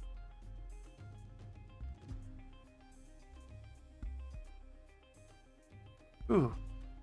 So it looks like we're able to survive this one. We just went crazy on this, guys. I don't have any chances. Yeah, the Battle Axe of Shock, which has a special ability to electrocute every 5 rounds. He fumbled it. He didn't get to full attacking. One of those attacks was a fumble, so I'll let you know. Wasn't fully attacked. Frederick is poisoned.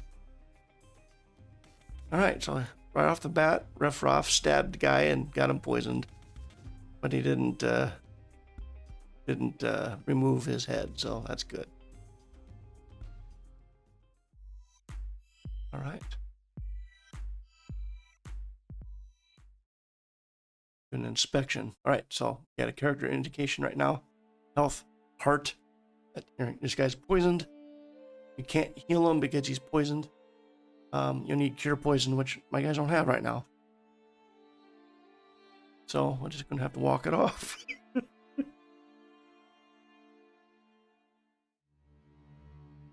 So because you have things happening every time you make a move, it's around. So it's going to tell you that Sarah is no longer shadow attacking, and then Frederick is still poisoned. Another second for another point. Another point of damage. Another point.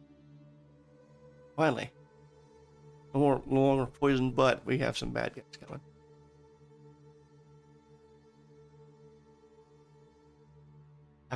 Danger coaching.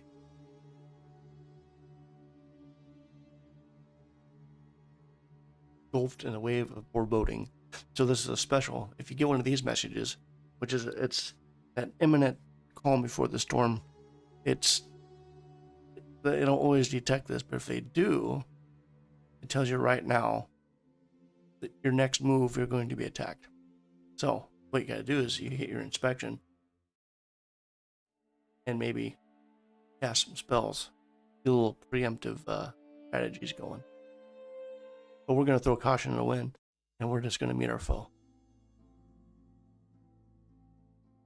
You zombies. 6 of them. The encroaching stench is upon us.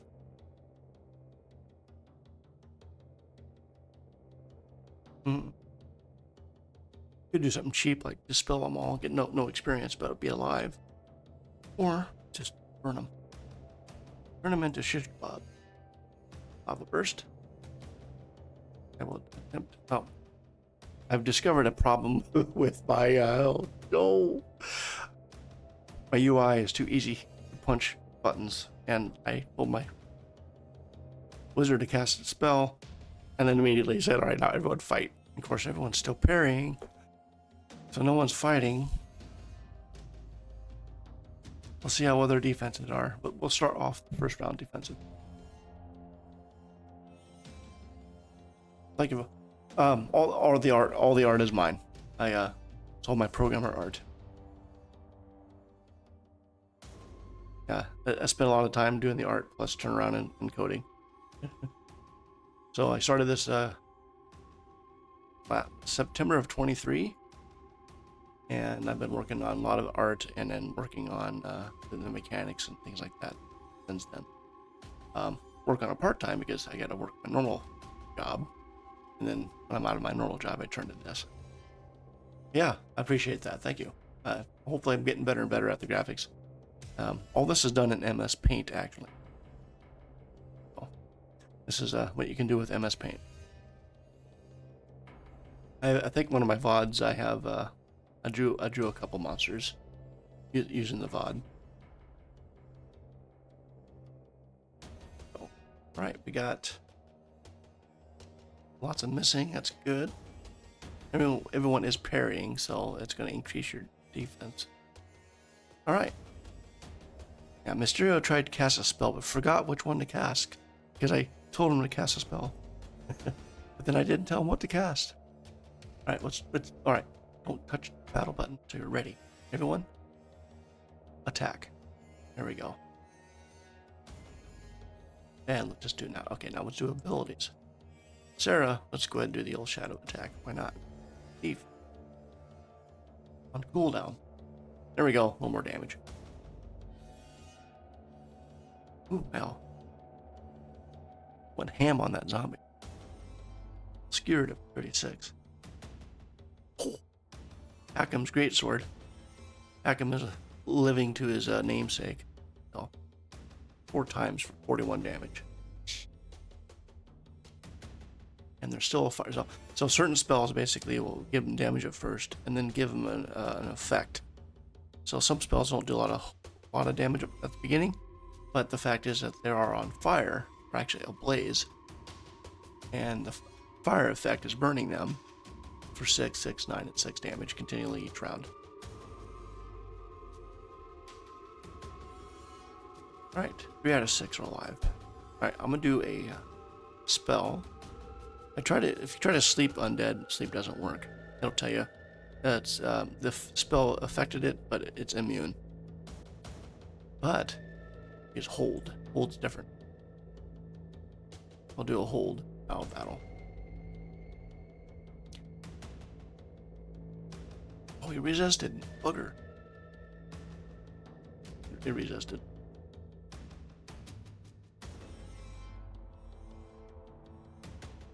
There we go. A little more gold, a little more. Now, I have a cheat button, town recall.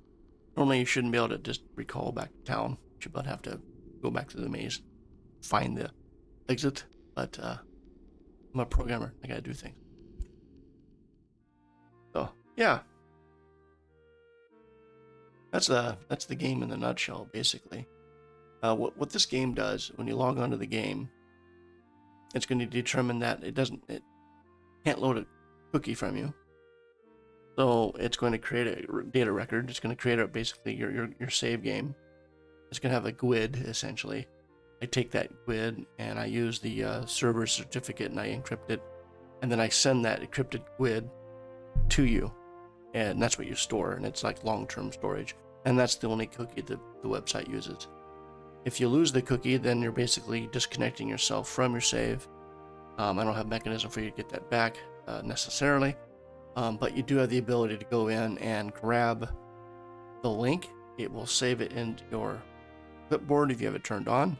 You can go create a bookmark with that information. Now it's still encrypted. And if you have the link, you can play your game. If it's on your browser, anyone on your browser, it's on your account on your browser, they'll play it. They can play it. But essentially, it's just they give you a key to it. Play by link. Essentially, if you hand someone else the link, well, then they can play your game. And as far as I'm concerned, I mean, that's fine. I mean, you're not winning the game by having extra groups if you want to. At some point, I'll probably employ a OAuth, maybe, something like that. And plus, it'd be nice to be able to, if it had that set up, then you could retrieve your save games, kind of like the old NES games where you had the code you type in. Well, it's essentially what it is.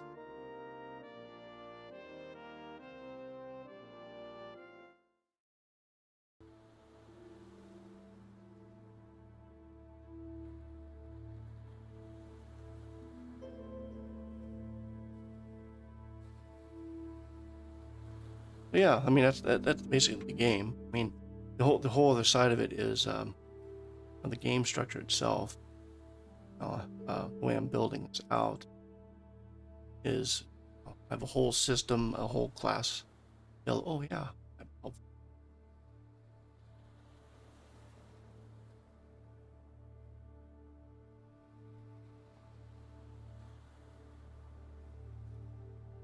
So maybe it'll. This is our first. Oh.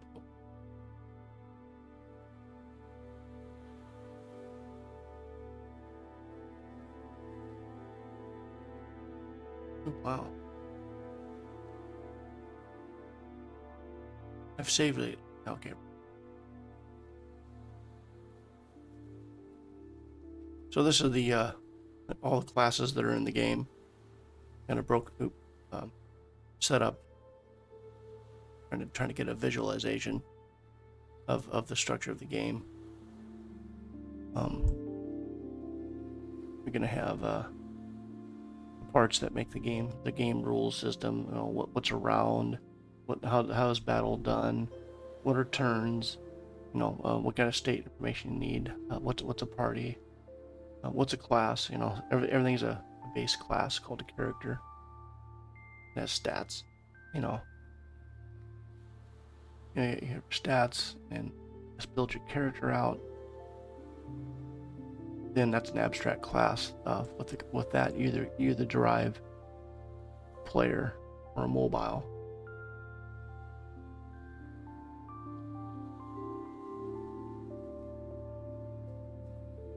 And if it's a player, you're going to have a caster or melee, or what I call a skilled melee. Actually, either a caster, you cast magic, or you do physical attacks. With the physical attackers, you have physical attackers, and you have skill attackers.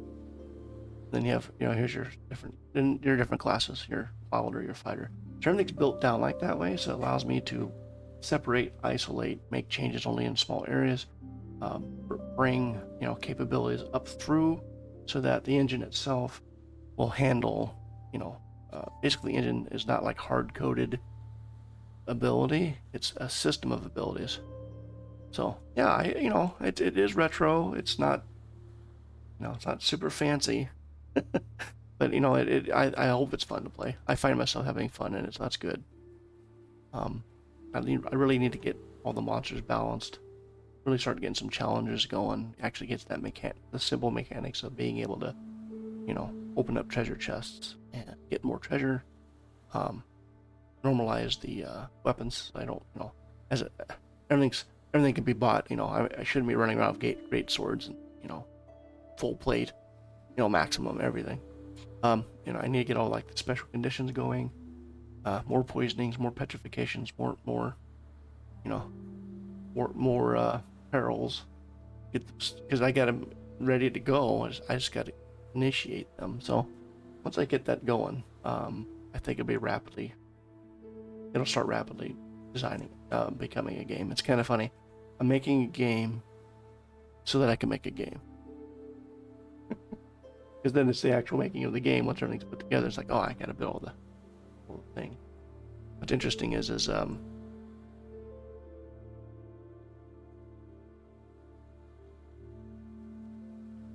think these work. Don't want to use this though.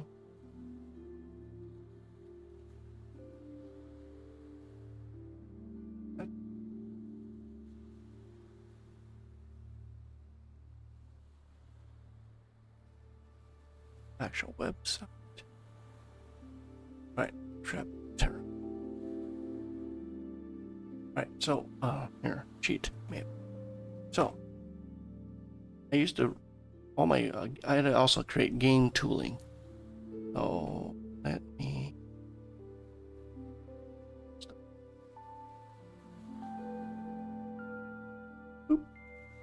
Right, so I had to make game tooling, which is like, you know, the spell editor, the weapon editor, the effect editor, armor editor, the monster editor, all their ability editors, and then the maze itself, you know, the world. How do you construct that? And that was using desktop app. I created a desktop app, which is also why I'm still working on the game, because I have to create my own tool sets. But instead I said, you know what, let's make it web-based. So yeah, you can go in here, and this is the maze that you're walking through right now. This is the return to town.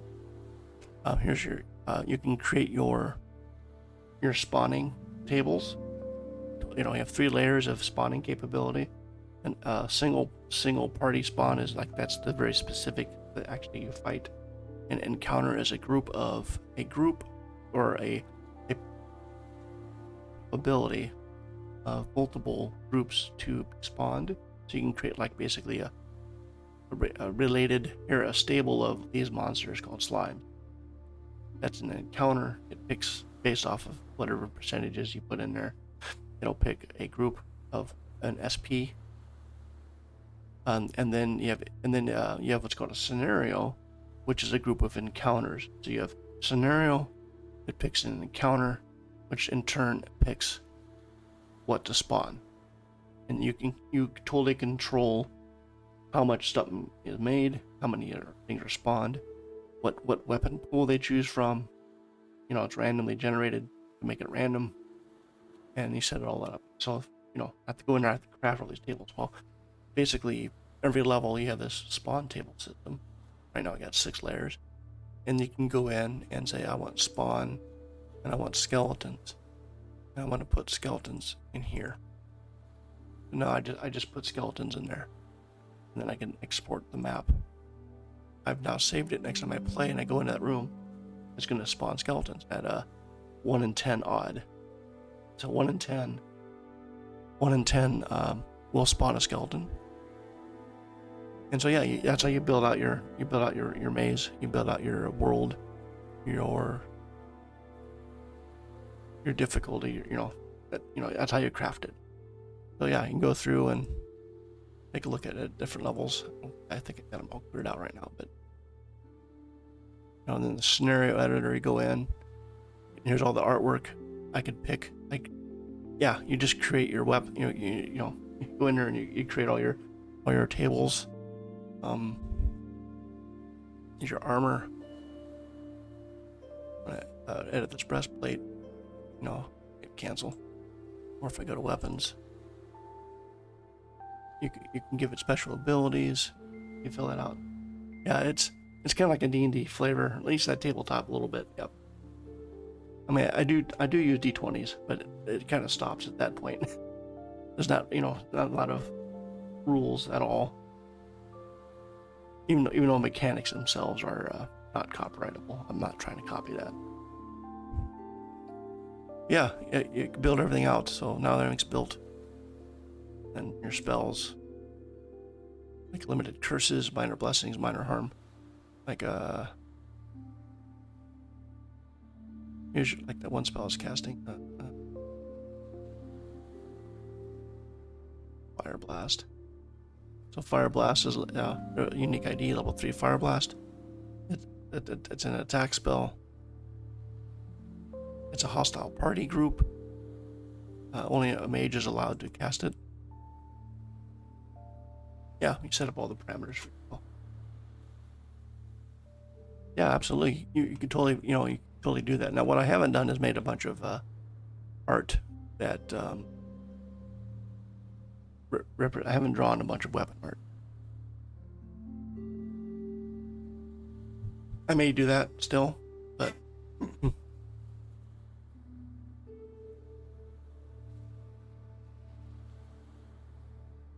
yeah, I mean it's essentially now is the editors marketable? They're kind of like programmer tools, so use it at your own risk, kind of a thing. But I wanted it to be not super bad, but yeah, I mean essentially, you own the game. You're able to then either download packs from my site. I can give you data sets, because this is data driven essentially. Ultimately, all this goes into you have a good night. I appreciate you hanging around. Thank you so much. You have a good one.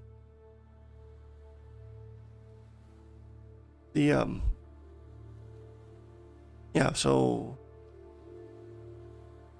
it's a JSON file, essentially, this data is in. So if you were to create your, I mean, if somebody wanted to create their own tool set, as long as they understood how that JSON file is built and what they need to put into it, I mean, they could do that. But yeah, it's customizable. You know, the engine is a certain way, so yeah, obviously it's going to work a certain way. At some point, an idea was to incorporate a Lua engine within C#.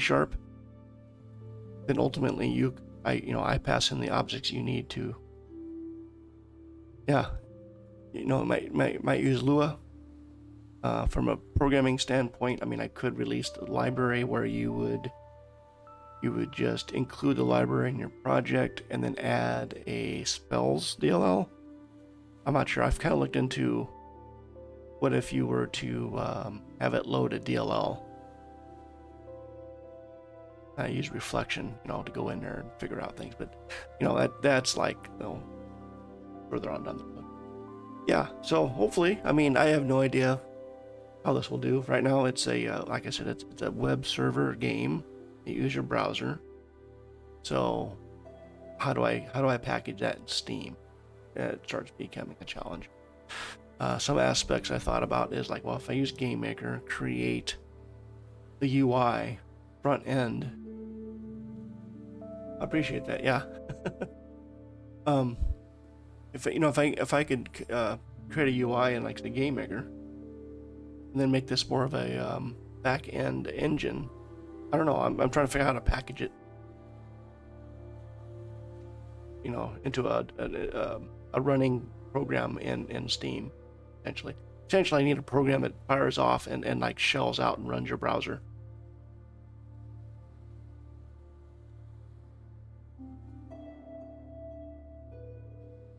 Yeah. Yep. Because right now it's going to have to run like a web service. It runs as a website locally, like on localhost. So I'm looking at that, you know, I'm looking from that standpoint, you know, as a, how complex is it for your average gamer getting the game? You should be able to launch and not feel like it's, you know, oh, it's running a server. Oh no. Well, not really. I mean, yes, it is running servers, but it's running it so that you could connect to it, you know, type of thing. So I don't know. Might just have to.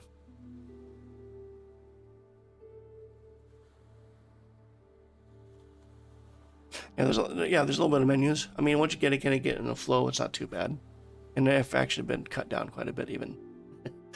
It were worse. Yeah, this has been, you know, I'm a programmer, software developer by trade anyway, and it's also a hobby too. So, and a lot of my experience has been making like desktop applications. I'm a Spartan website developer, but I make all the back end stuff, and I understand enough of the web front. But absolutely appreciate it. Yeah, absolutely. Thank most of stand by. I think we met on.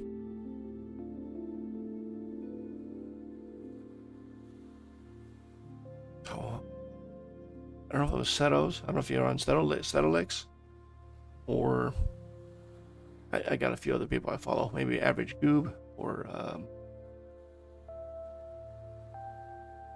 I remember seeing you around. Yep. But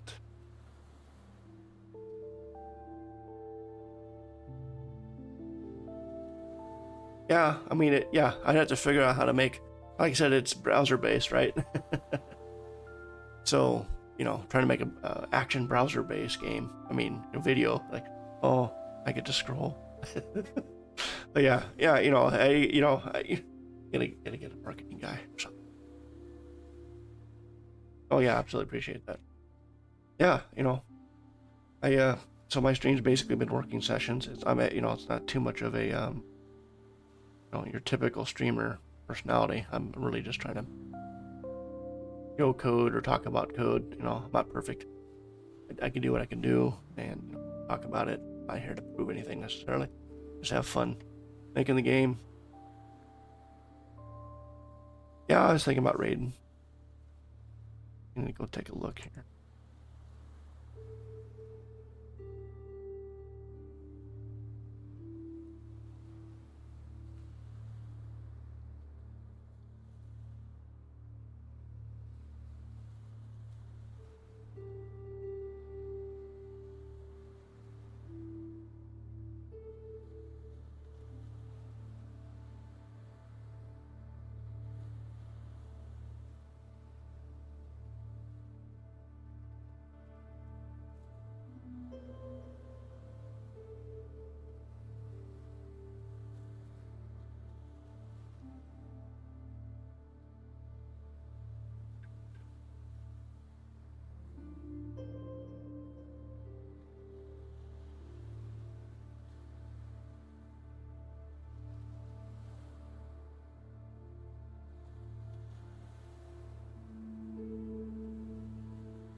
think tonight I'm just going to probably just shut down the stream.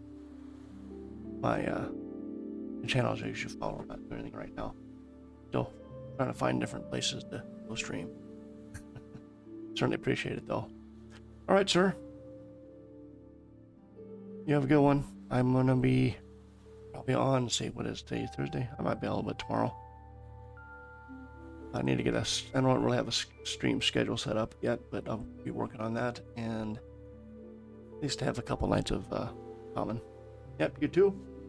You have a good one. I'll do the old. I need a ending screen. I don't have one. Oh. All right. Thanks for being here and all that are watching the VOD. I certainly appreciate you taking your time to watch. If any, look forward to any interactions you want to have coming in. That would be great. Otherwise, whatever you're doing this evening, in the morning, or in the afternoon, you have a great time. Thanks for watching, and